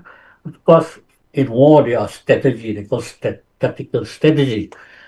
But in terms of business, if you read this book by Michael E. Porter in 1980s, they are probably very thick book, 2 books. We can have it. I don't know whether you can have it now, but I have a copies of it in 1980s because I've been studying this cognitive energy advantage by Michael Porter. And also lately, 2005, they came and learned from the Harvard. Most of them are favored from Harvard. They came out the Blue Ocean Strategy. It's quite common, Blue Ocean in 2005. Even Malaysia come up with Blue Ocean Strategy Center. You see, how popular that even in government. So let us examine these 2 strategies. What is the objective? What is the objective? Is it comprehensive? Is covering the scope? No. The objective, both competitive advantage of Blue Ocean Strategy, focus only maximization of profit. How the company able to sustain, to maximize profit. You see, the world of commercialization, everything talking about profit. You see, nothing else. So it goes towards it, profitability.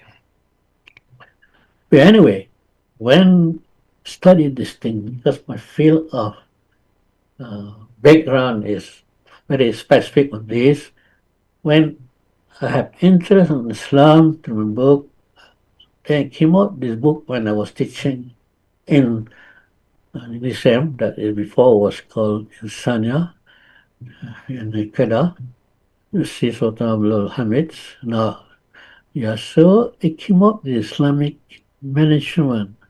So strategy, the application of Maqasid Al-Shariah, because my field of experience at that time was basically in finance, so I read to the financial development, where I found out that even Islamic banking focus on maximization of profit.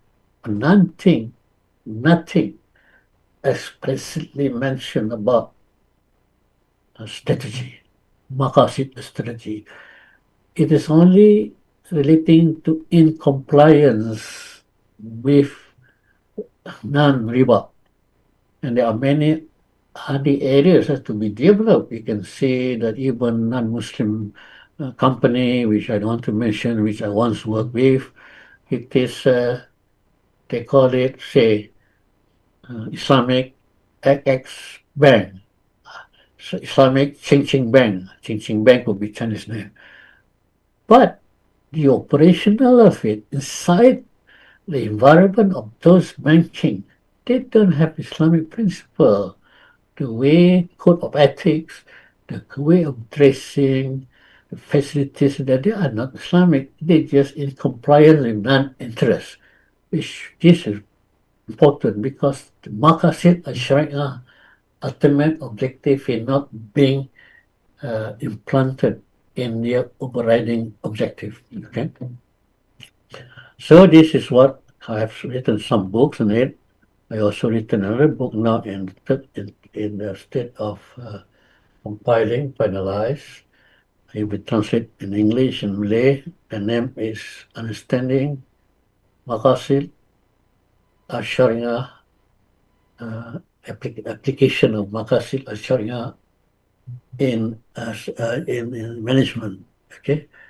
Okay, it will be out by September. It will be in English as well as it will be in Bahasa Indonesia. I think Dr. Poppy from the Ibn Khaldun University has agreed to translate that book into what do you call it?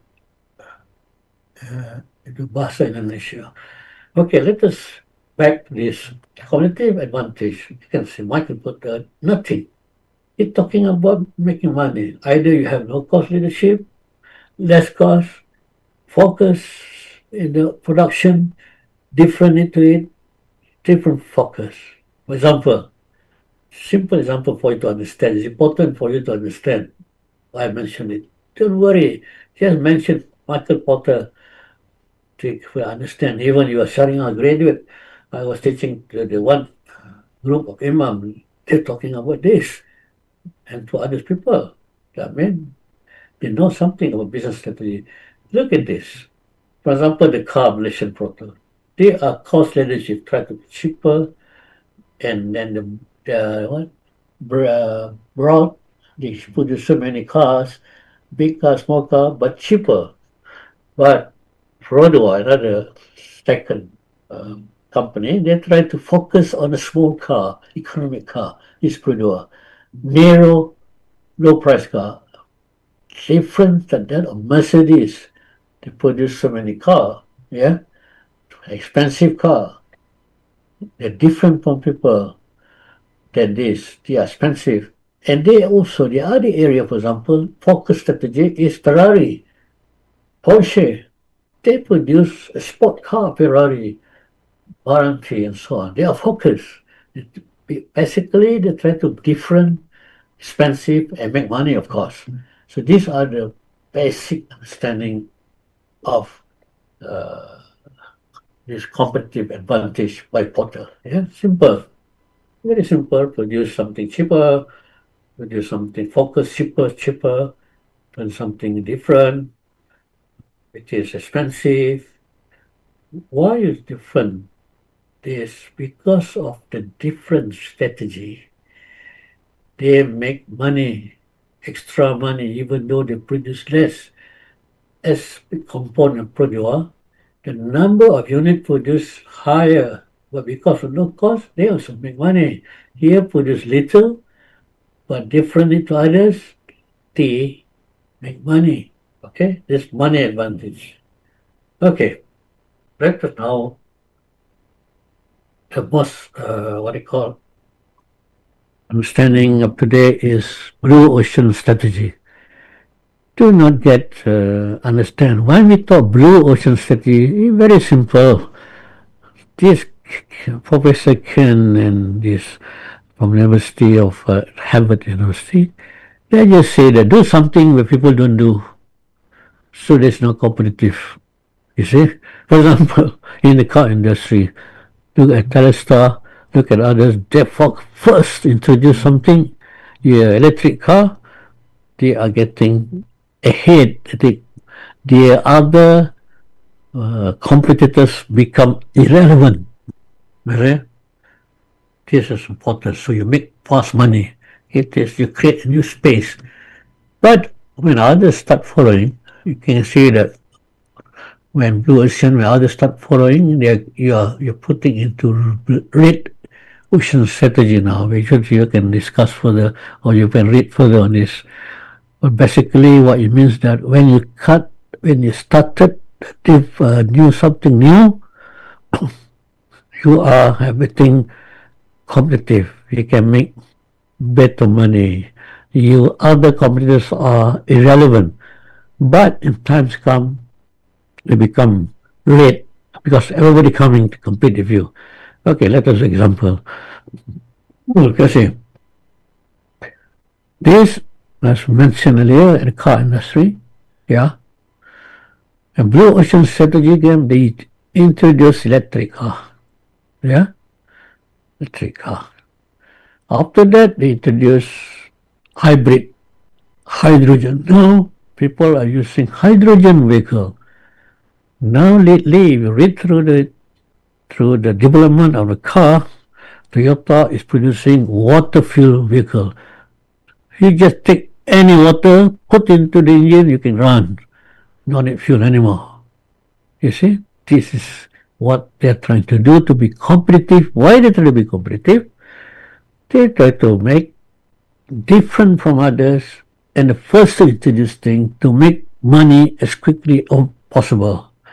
These are example. Okay. Okay, I'm not going to all this.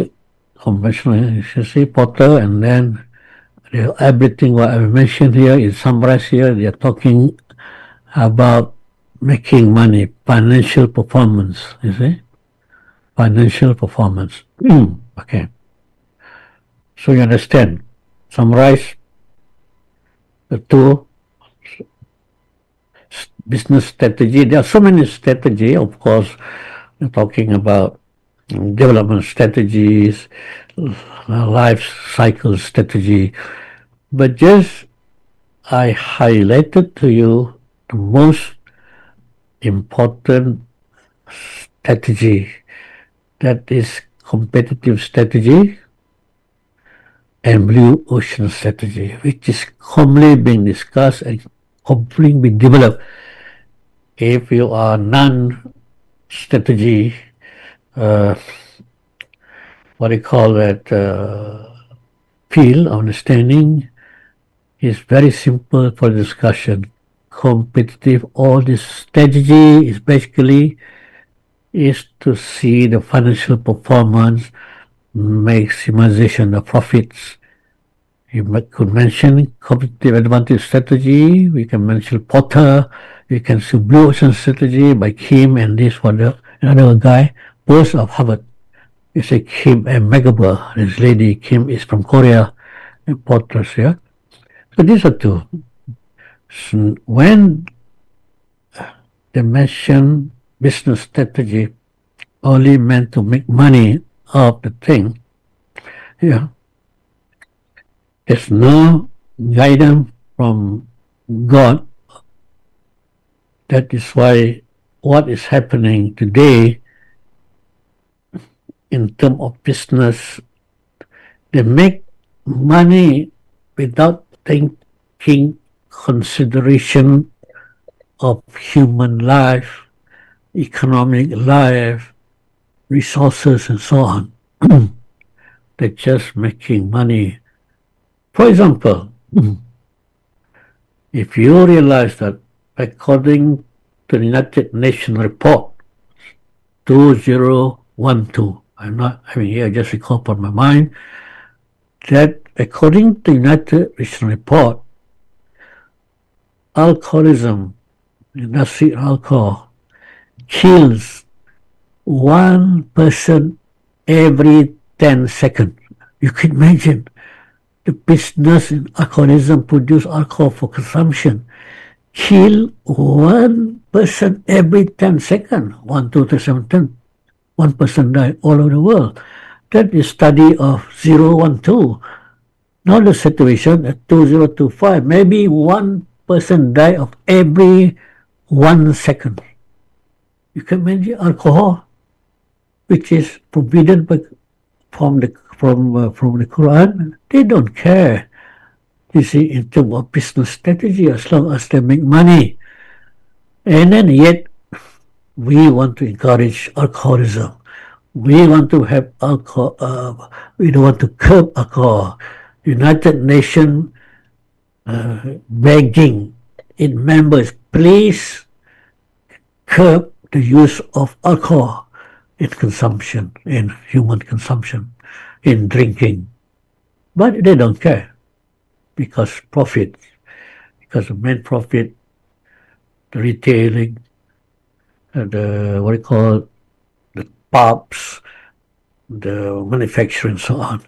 So this has to be emphasized, and this has to be told to the public. And this is the reason for one person die is more than killing the people in Palestine.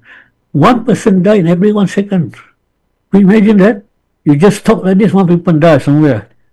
It's the worst form of terrorism. I call it alcoholic terrorism. You see?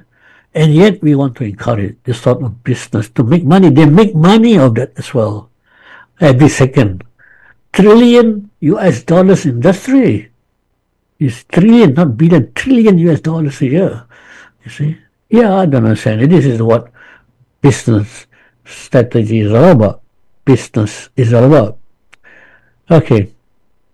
You know, when we talk of integration, Maqasid Shariah, we strategy framework process. Any question? I think we are going to try to stop. Okay, now what?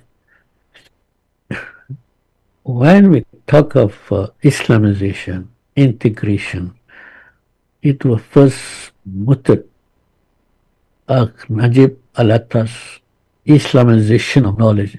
The knowledge has to be Islamized, meant to say that all knowledge is haram, should be transformed or cleaned of the haram elements and to become Islamic, and especially in other field of what we can call it, especially in the field of management, what do you call it, criminals, jinayat, as we have mentioned earlier. I see we can look at the earlier, sorry, it's not here. If we remember, we in our mind, there are so many categories, areas of Islam.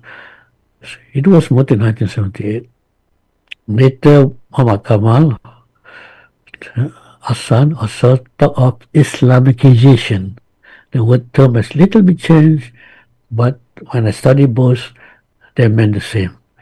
But because of sensitivity of the Western world, when we talk of Islamization of knowledge, then Omar Hassan Kasturi, IIIT, top integration of knowledge. You see, you integrate the process.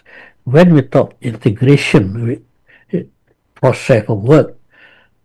When the element of integration came into being, it disintegrates the elements of non-conforming Sharia, because Sharia is a principle, it's a constant. If you look at mathematics, it's constant, yeah.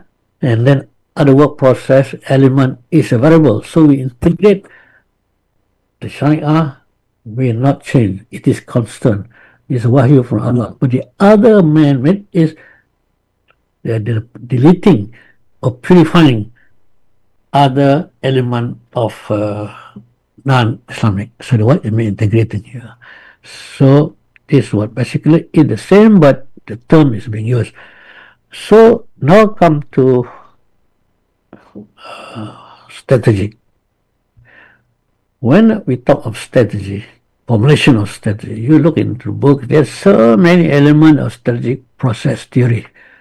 This is what I call it, so many.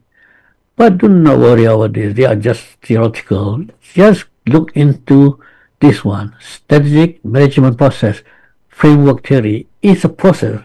What important element in our organization or in our thinking, we look at the process. Every work is a process.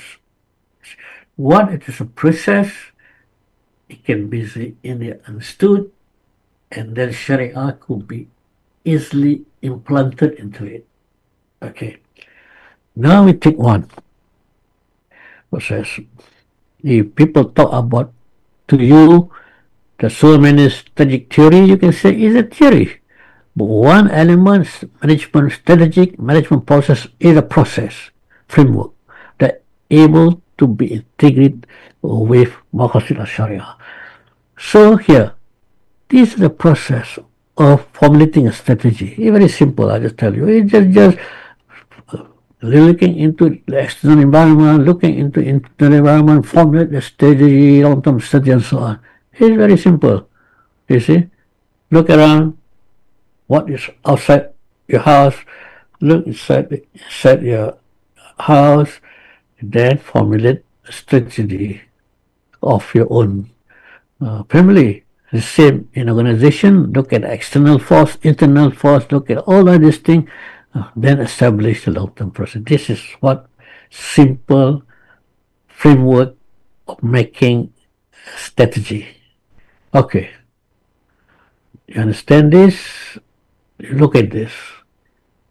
Maqasid Al-Shariah. Remember when we are talking about strategy, which means a long-term objective.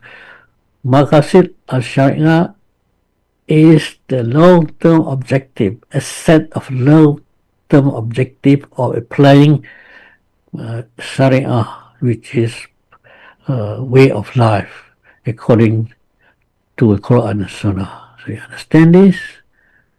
We should implant it in this process of work. It's not to study to find out whether which strategy is best. We implant it so that others has to follow, which I mentioned earlier. Sharia is a principle, rules by Allah. It is revealed from Allah. It's constant, cannot be changed. But other activities can be changed and be refined because it's a process of work. Should be integrate whatever which is not Islamic is automatically discarded or disintegrate. It's important. We will develop a software or rather a network that is the suppose. This is constant. When we talk in statistics, mathematics cannot change. The variable change, integrate it, purified it, Sharia remain the same. So the integration of those who are formulating a Sharia strategy, these Maqasid change the overall of the framework of strategy. The other form of activities here is called tactical strategy. You formulate. If you example, people say that Maqasid Al-Shariah strategy. If we look at the hijrah here, the hijrah of Prophet Muhammad sallallahu alaihi wasallam, peace upon him, from Mecca to Medina is tactical strategy, not long term. Tactical strategy to come back to Medina, to spread to Mecca, to establish the overall strategy. At that time, we may not call it Maqasid Al-Shariah, but it is Maqasid Al-Strategy as totality and being structured discussed today, which each 4, 5 set of Maqasid objectives. So, yet simple understanding. Tactical strategy is whatever you want to do financially, education toward university strategy or national strategy, unit within the unit of that system is called tactical strategy in order to achieve the overriding objective of Maqasid Sharia. So you cannot supersede the Maqasid Sharia. Okay, these are activities within the activities. As I mentioned earlier, become overriding. These other strategy become tactical strategy. These are in business, we call it value chain business, value chain activities business. It becomes tactical. Whatever you want to do, this strategy within we call tactical in order to achieve Maqasid Al-Shariah objective. Okay? Very simple, isn't it? Okay, you understand that? In summary, talking that Maqasid Al-Shariah is overriding objective. Other activities within the department or business unit is tactical strategy to overcome, to achieve, or to achieve the main objective. It should not be against the overriding objective. And what is happening now if we have to do this? We can see that, okay, Maqasid Al-Shariah is creating a new dimension of Islamic economy, Islamic business, and this let these other activities remain as a mainstream or conventional economy. So we're creating a new dimension actually, new activities in my life. For example, I just highlight this chart into this, easy for you to understand. This Maqasid Al-Shariah being implanted to what we are trying to do in all business activities. So we're creating a new mainstream of Islamic economy. Now you can see Islamic industry, Islamic halal food, Islamic banking, and so on now, Islamic tourism, and go on and on. We're changing the world. You see, if we're going toward Islamic lifestyle, Islamic dressing, Islamic tourism, everywhere. Islamic food supply, Islamic medicine, Islamic hospital, Islamic, whatever Islamic. It is good and it is a society that going to develop for humanity, better for humanity. That is why in the West, when they are getting educated, intelligent, when they see Islam, they coming to Islam, even though nobody tell them, nobody da'wah to them. But after making study, you can see the most prominent scholars, professors, even priests and pastors, after the study, at the end of their life, they turn to Islam. Because Islam is comprehensive. Islam has a structure, as what we mentioned earlier, as we mentioned in Surah Ma'idah 5:3, yeah? And then that Allah make it perfected. Now we have to translate what Allah make it perfected in the Quran, the practice of to the real life. Basic. And we are creating a new dimension of Islamic economy. You can see now, today, nobody forced. The industry came out with about 17 million. This is the amount which I projected from the annual growth. You see, for 5 years annual growth, in 2030, another 5 years, they are going to be $10 trillion of business activities being on halal market. Islamic product, Islamic finance is 53% of it, Islamic textile, Islamic food 31%, Islamic tourism 2%, others and so on, medical product, cosmetic and so on. You can see there are too many things. That all this thing is giving, why all this thing developed? People realizing that Islam, business and production bring justice and good to mankind. You see, this is important. If we establish Maqasid Al-Shariah as an overriding objective, then they can see what Islam Sharia could provide. One is protection of life, a protection of religion, protection of life, protection of mental, intellect, protection of offspring, protection of what do you call this, wealth and resources. So these are basically, none can dispute that this set objective is negative. Okay, except for those who are mentally disordered. I can say, I classify those who are negativity about Islam is suffering from mental disorders. Negativity means everything that without knowledge is a kind of sickness.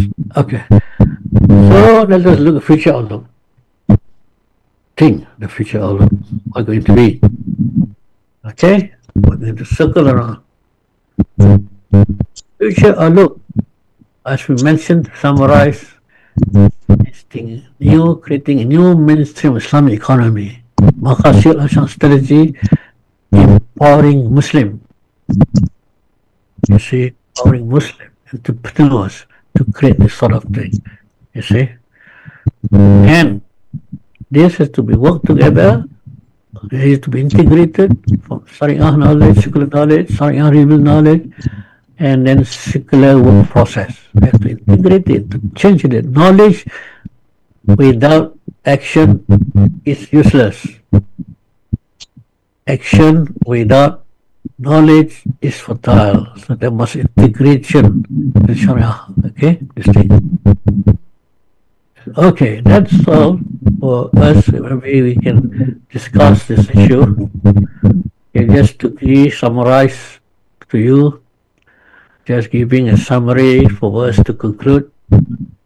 Most importantly, now you understand what is Maqasid Al-Shariah as the ultimate objective. You understand what is the main business strategy, that is competitive advantage by Porter, and then blue ocean strategy by Keane, by both from Harvard, basically profit orientation without looking into all the social obligation and human benefits.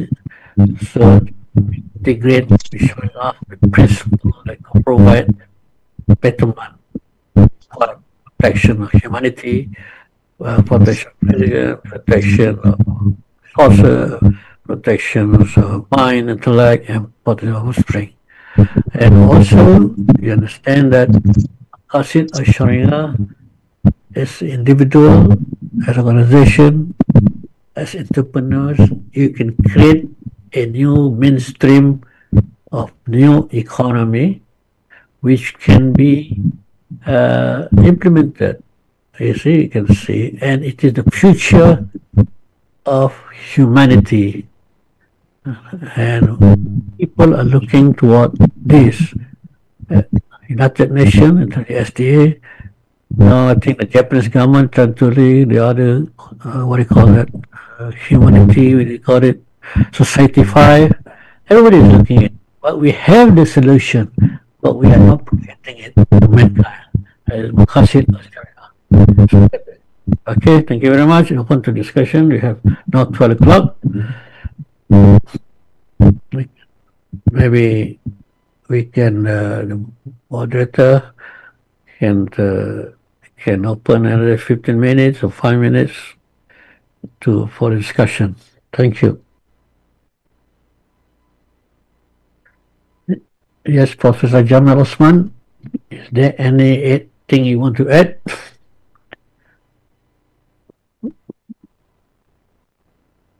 The problem is moderator is not around to unmute anybody to ask question. Sorry. Okay, sorry. Brothers, Salom. Brother Salom.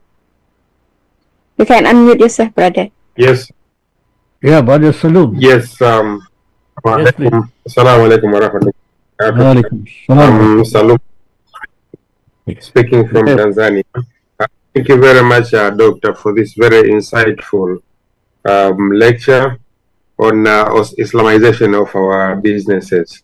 I was highly attracted with the first, on the end of the first lecture, when we spoke of Islamic equality standards and with application to the hotels. Yes. And I had two, not questions, then requests. One, you had projected the representatives in the globe, but I did not see representatives in Africa. So it's a question whether you are thinking to have representatives in Africa, and if so, what is the criteria for someone to qualify to be a representative? And the second question is for the IQS, is there any kind of membership requirements?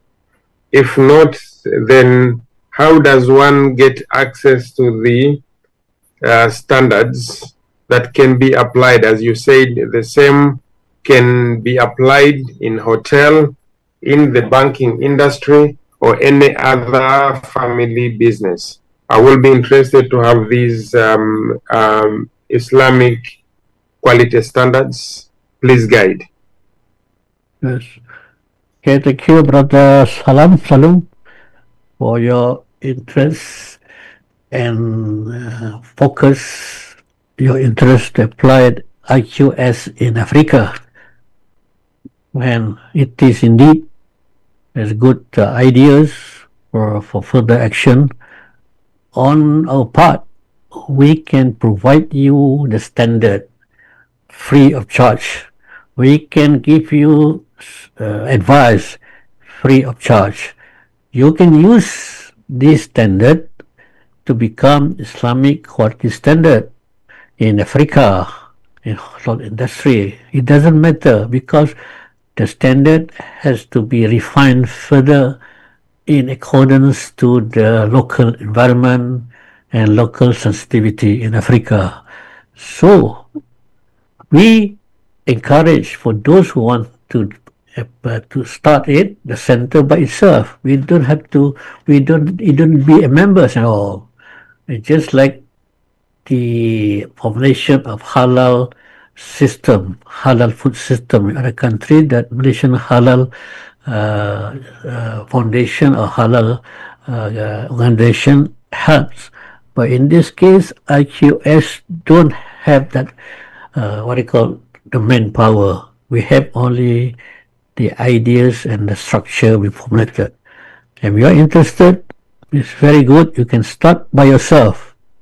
You can start by yourself if you are get a few people within your interested party, form small centers, register it. If not registered, we can produce the certificate from here. If you register there, you can issue a standard registration certificate in your own country by IQS.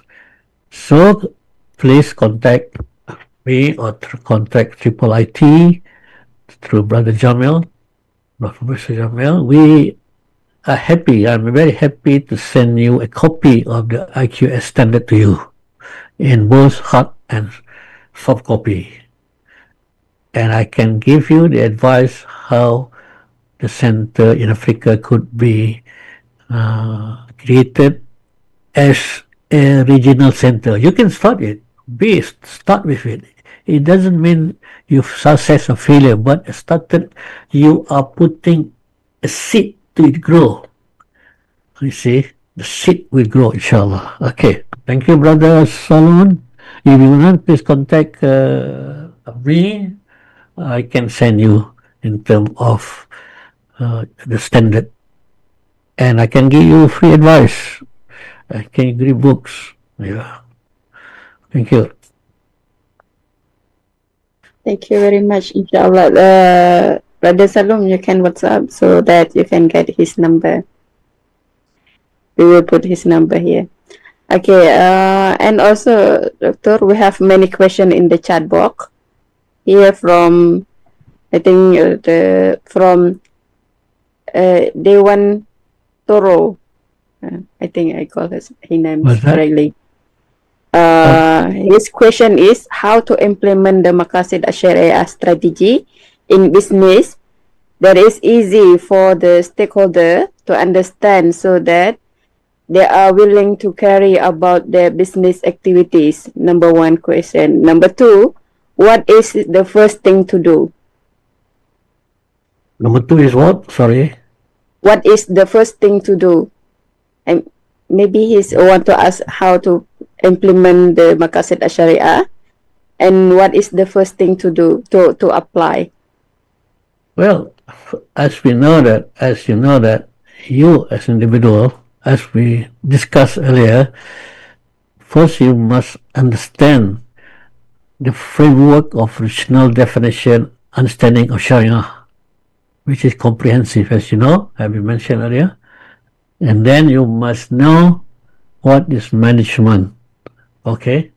You remember that we say about this. Yeah? We must understand this relation. Okay. In order to help you, assist you, your interest to implement it in your work, I've written a book which call it Understanding and Application of Maqasid Al-Shariah in Strategic Management. I have finalized all the chapters, the last chapters, which I'm going to publish it, and then it should be written in Indonesia by Professor Dr. Poppy from Ibn Khaldun University. They will translate it and use it in Indonesia. If you are, Mr. Word admin, you are, I know you are Abdul Rashid, I don't know who are you, but if you're interested to, where are you coming from? If you are coming from other... I'm not sure because he put in the chat box his name. Oh, I see. Dewan Toro Marsuno. Okay. In order for you to implement that, understand that, you can get this book, you see, which you're going to publish. You can contact the IIIT, and then you will give an email to me. This book will be published soon in September, I hope, and so on. And maybe this book can be as a tool. It's not too academic. It is based on operational, easy to understand, coming from the industry, and of course good for the student, for the professional. And then the book is structured in each chapter with objective and then outcome of what you have read in each chapter. So it's very good. It's very good. I'm trying to look into implementation. You see, if you're interested in that, very good. You can start with that. Assalamu alaikum once again, Professor. Back to the Professor, I come from Indonesia. Dewan Toro, isn't it? Marasono. Thank you. Yeah, the Dewan Toro. I come from Indonesia. Yeah, it is interesting if I get the link from you to get the book. It's very interesting for me. Thank you very much, Prof. Yes. Professor, Assalamu alaikum, Professor. Alaikum salam. Professor, back to the topic, hotel activity transformation to the Sharia compliance. I have one question and one idea. Yes. So, related to the elements, does this criteria also include, for example, I'm sorry for detail, but the toilet bowls should be not to the Qibla. For example, I traveled a lot, and many hotels, even in Turkey, they have direction of toilet bowl, toilet level seat to the Qibla direction, and it's not so good for the Muslim.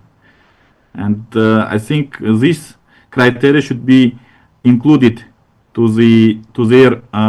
your criteria if you are provide certificate to them, Sharia compliance certificate.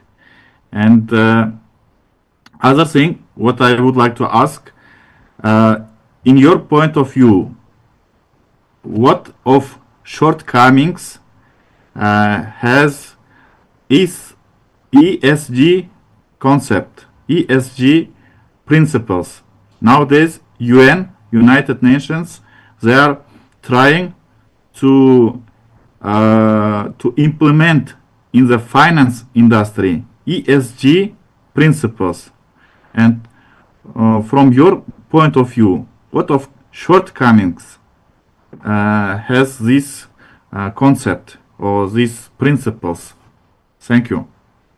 Okay, first, okay, thank you for the additional suggestion that should be incorporated the Qibla of the toilet. Yeah, that is very good. We should incorporate it in the design, architectural design of the hotel. Yes, that's a good, because in the form of architectural guidance. And secondly, I'm not quite understand your second suggestion, brother. What do you explain the second suggestion? What do you call it? What? Yes. Can you explain further?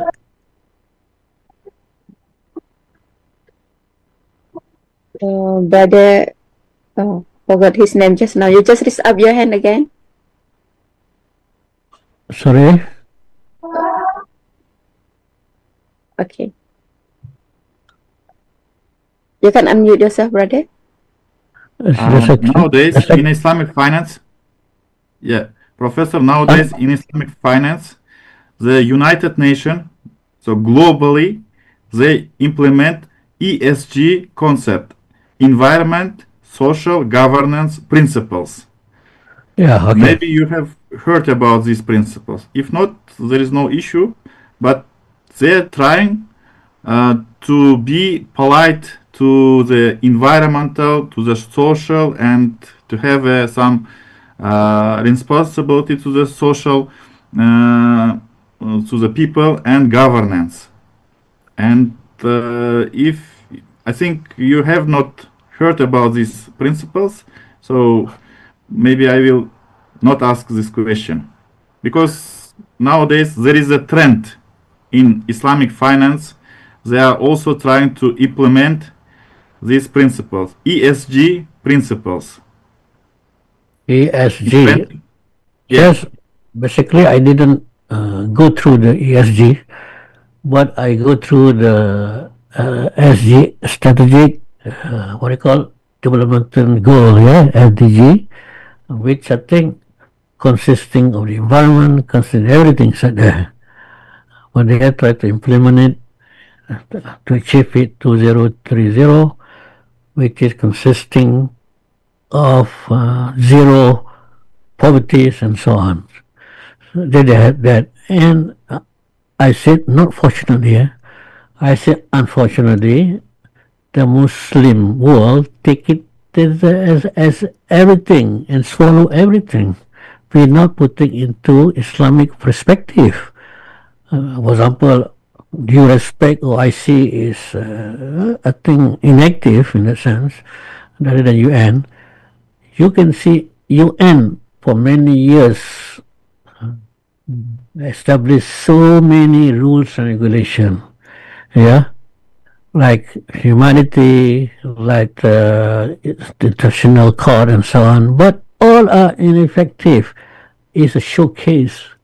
You can see today what happened in Gaza. United Nations talk of humanity to the world, but genocide is going on. We're talking of the International Court of Justice giving warrant arrest to those who are genocide. But the person who be convicted of is walking around. United Nations has been calling for the members to stop curbing the using alcohol. According to 2012 report, that every one person die every 10 seconds. That is 2012. By now it's 1 minute every 1 second people die. The worst kind of alcoholism, terrorism, indirectly I call it. Yet nothing is happening. Yet they encourage drinking alcohol. Then they have a beer festival. You see? Now, to me, I may be wrong. Forget about United Nations. We ourselves have to develop our own Maqasid Al-Shariah strategy within our company, within our institution, and to educate our people to understand this, not in terms of theory, but not in terms of philosophy, not in terms of concept, but in terms of applying to real life. And I was mentioning to you, now the world is making our mind rotten. This is MIT's research. Those who use AI, artificial intelligence, to their study, those who use frequently becoming sickness called they make our mind rotten. That is called mental laziness, or mental brain creative, and so on. So yet we're using it. So we have to say something. We have to create something. You see, to counter it. Maqasid Al-Shariah counter any element, SDG, or any other form of human destruction or resource. They have this, what you call that, environmental committee, isn't it, to protect the environment. They call it, what do you call this, the committee, United Nations. But United Nations not participating in it. Now you can see the use of, what do you call that, for the use of battery. You can see the element in Africa, people getting that as a slave. They don't it. They enslave the mind of the people over there. You see, this is today business. Is motivated by money, by financial performance. So Islam, Maqasid Al-Shariah, is only operating objective to curb this sort of business activities. That's my belief. Okay, sorry, Mr. So we have to implement the Maqasid Al-Shariah. We have to generate ideas. All human activities, Maqasid Al-Shariah. You see, Al-Shariah is covering. Allah says, Allah has done us favor. Surah Ma'idah, verses 3. I have perfected your religion, Islam, your way of life. I have completed it. I have done a favor unto you. Allah has done a favor unto you. But you are still stubborn. You see, don't want to follow. These human beings and by nature are stubborn. Everything is laid out in front by Allah. Allah challenged them, yet they don't want to follow. They follow other areas. Allah said this is the mother of all knowledge, Quran. Yet they put Quran less. They're memorizing it without understanding it, without implementing what Allah said in the Quran. Okay, that is my last word. Sorry, but okay, Doctor. They have many questions in the chat box. I will pick up one from 12:30. Okay. Yeah. Abdurrahim Abdul Wahid. His question is, how can an Islamic hotel verify claim of couple that come to lock in the hotel intending to use a room? Lord, How can the Islamic hotel verify claim of couple. for what? Very Let what? me use. Again. How can the Islamic hotel verify claim of couple that come to LODG? I spell lock. Yeah. How Lodge. can how can In the hotel intending to use the room. okay. In Malaysia, I do not know in your country. In Malaysia, there are certain rules and regulations, and there are Islamic enforcement, not police enforcer, who will enforce the rules that if men and women unmarried staying together or being together in one exclusive area, an isolated area, that is by law in Malaysia. So it is automatically being applied in hotel in Malaysia, not only Islamic hotel, but all hotel in Malaysia is forbidden if a couple is found together in the room. If they are not married, somebody report or the enforcement come and check, they will put to court. So Islamic hotel itself, we reminding, we say we are Islamic friendly, we put onto the counter that those is what to maintain the integrity of this hotel, that place compliance to the law of the country, that a married woman cannot be registered in this hotel. It's general law. But in other country where there's no law, you can make a rules and regulation by yourself. Because I went to, due respect, I went to Indonesia, one hotel. I think I can remember in one hotel the name. It's written there you cannot allow unmarried woman in, you cannot check out. It's written on the counter. Yes, I think I can remember the hotel. I went down there. It is I mentioned earlier that I brought my sister, and then the separate room, of course. Then I when we met to discuss, she came to my room, and the hotel staff remind me she cannot come to your room. She is not Muslim. I said, I'm sorry to inform you that she's my sister. Okay. But in the future, it would be better to avoid misunderstanding. You discuss in the common room at the lobby. Okay, that's fine.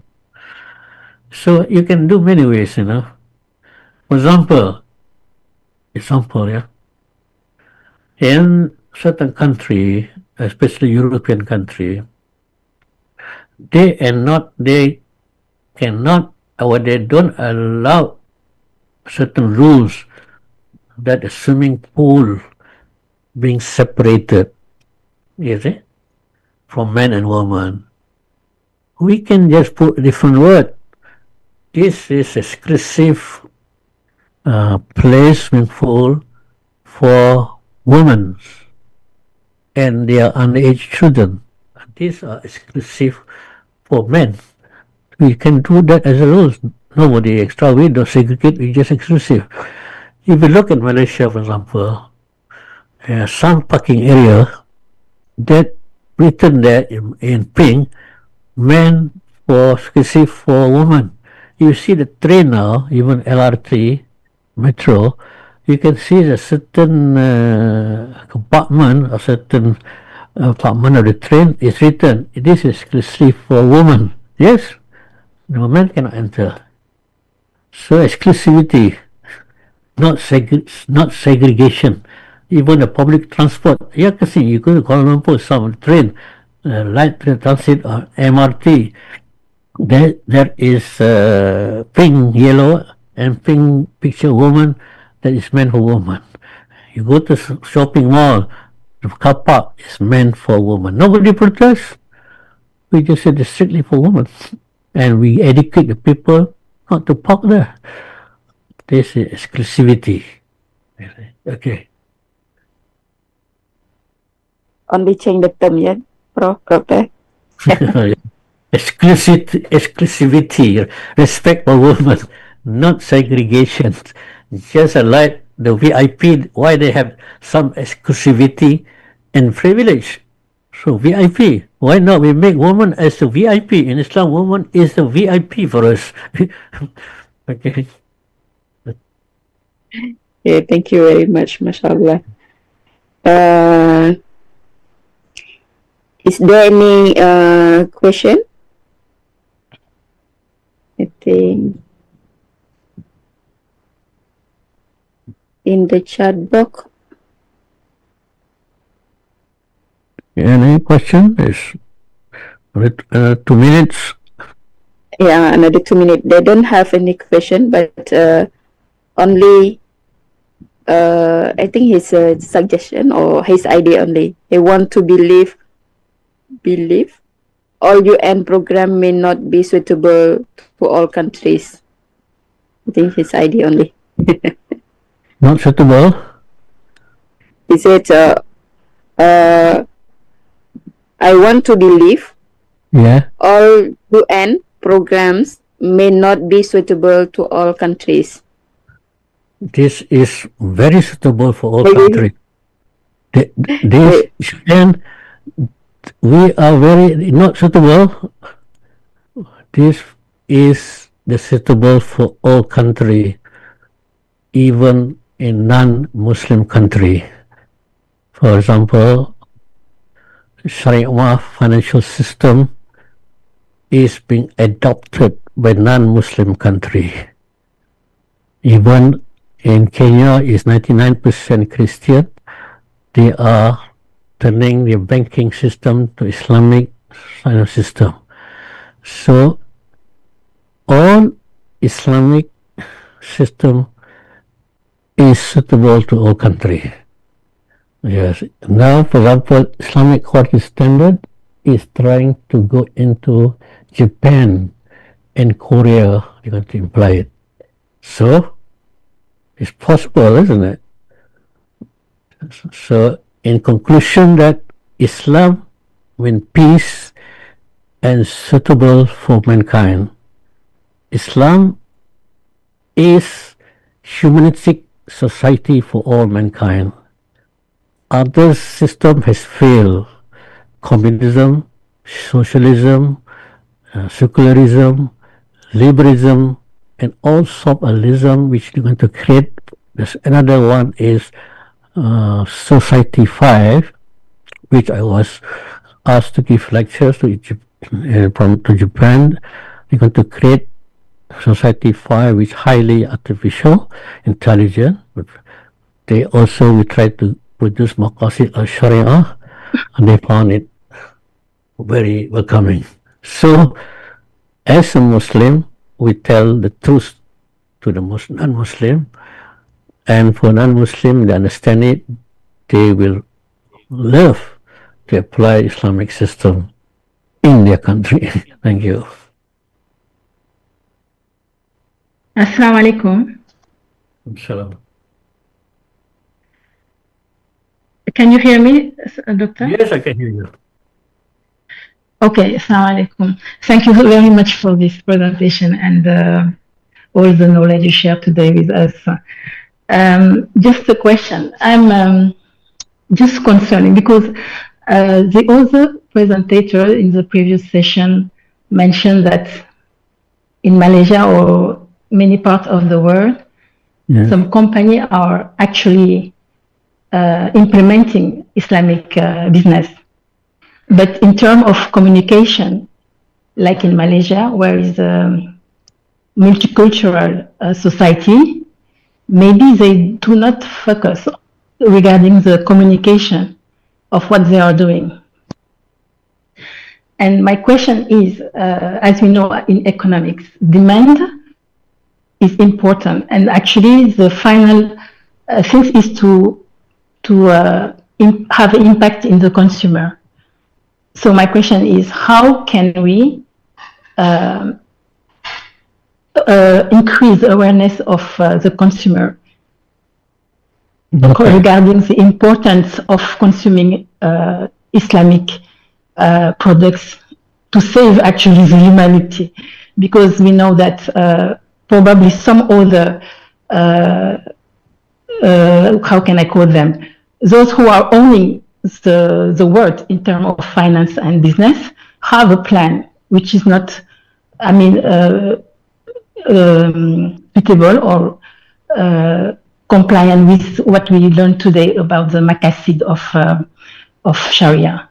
So how can we really, in terms of communication strategy or anything, involve the consumer? Because if we have demand from the consumer, I'm sure that Muslim or non-Muslim, I'm sure that the business world will be more than happy to be compliant.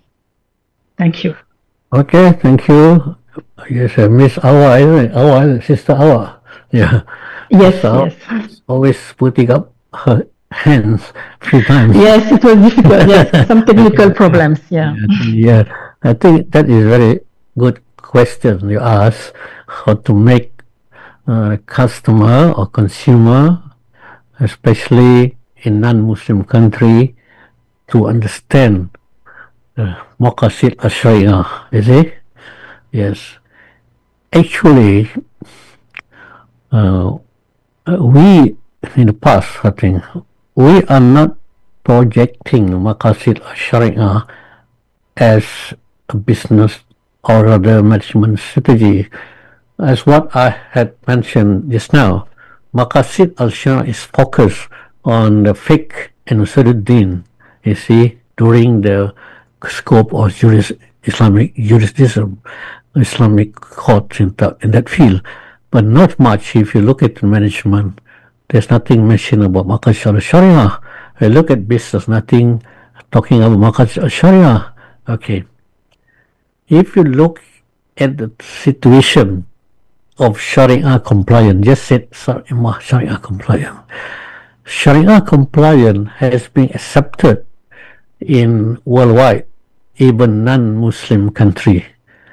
Even the export of cosmetic, halal cosmetic product, the export of Islamic halal medicine, Islamic halal supplement, Islamic halal consumer product has been getting interest and momentum in terms of business activity, not only to accommodate the Muslim demand for 2 billion people, but also it consisting market with non-Muslim. Because through the knowledge they learn from the internet, they get information from the AI, they understand that Islam system of business bringing better alternative for the customer. For example, you look at the financial system, Islamic financial system, Islamic bond are getting attracted so many non-Muslim countries in the West and even in Africa. As mentioned earlier, I think in Kenya, no mistaken, they are opening, even they are 1% of Muslim, they are opening Islamic financial system. Even the non-Islamic bank, for example, chartered bank is converting that to Islamic principle, because they understand that when I talk to them, they say that they're understanding that the Islamic principle, banking, whatever other areas, they are giving justice to the people. They believe into it. You see, they compare to other systems. For example, I quote example of financial system. In 2 occasions, the Islamic financial system able to save the world from financial catastrophe. Remember that two times, that financial system, that is why able to do that. For example, now, lately, the American had announced, I cancel 10 million, 10 US dollars note to all customer. You keep US dollars note, in the next few weeks you will be useless. It's not values, because the financial system govern for profit taking, even a country. So, okay. But anyway, there are a lot of things to study. See, so now, in conclusive, for your information, what I have learned through the industry, where I've written a book on Maqasid Al-Shariah. Those who want to buy can please contact me. The name is Understanding Maqasid Shariah. It is the trend, the acceptance of the non-Muslim in producing Islamic compliance product such as cosmetic, medicine, supplementary, all other things, consumer goods and so on. So it's getting accepted now. I see, if we put in right perspective. Maybe I can send you some here. If you give me minutes, I can check whether that is in my mind. Yeah, you want to see the book? If you want to see the book, which the contents of the book. Can you wait in a few minutes while somebody? We wait for 1 minute, 2 minutes while somebody coins some other question. Okay, Sister Awa, I hope I answer your question.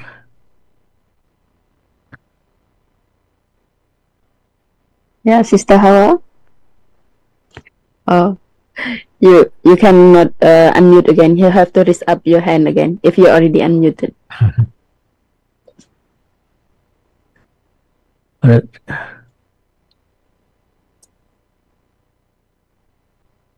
Anything I can get from, I can extract it from the thing. But anyway, I'm coming out with the book. Yes. But anyway, any more questions? I think that's all, Doctor. But some of them are asking for the slide. Inshallah, Okay. that they will share. The slides I will give it to you, and then you can even give it to others. All right? Yeah. I send it to you. All right? To the IIIT. Then you can always contact IIIT to get the information. I will share in the group, inshallah. Yeah, inshallah. Okay, thank you very much, Doctor. I think that's all. There is no more question. Yes, and very interested. I have a lot of time to Q&A. I hope all of them can get the benefit from the sharing today. Okay, thank you very much. Thank you very much. And before we end our class, let us recite the Tasbih Kifara and Surah Al-Asr. Subhanallah wa bihamdi, subhanakallah.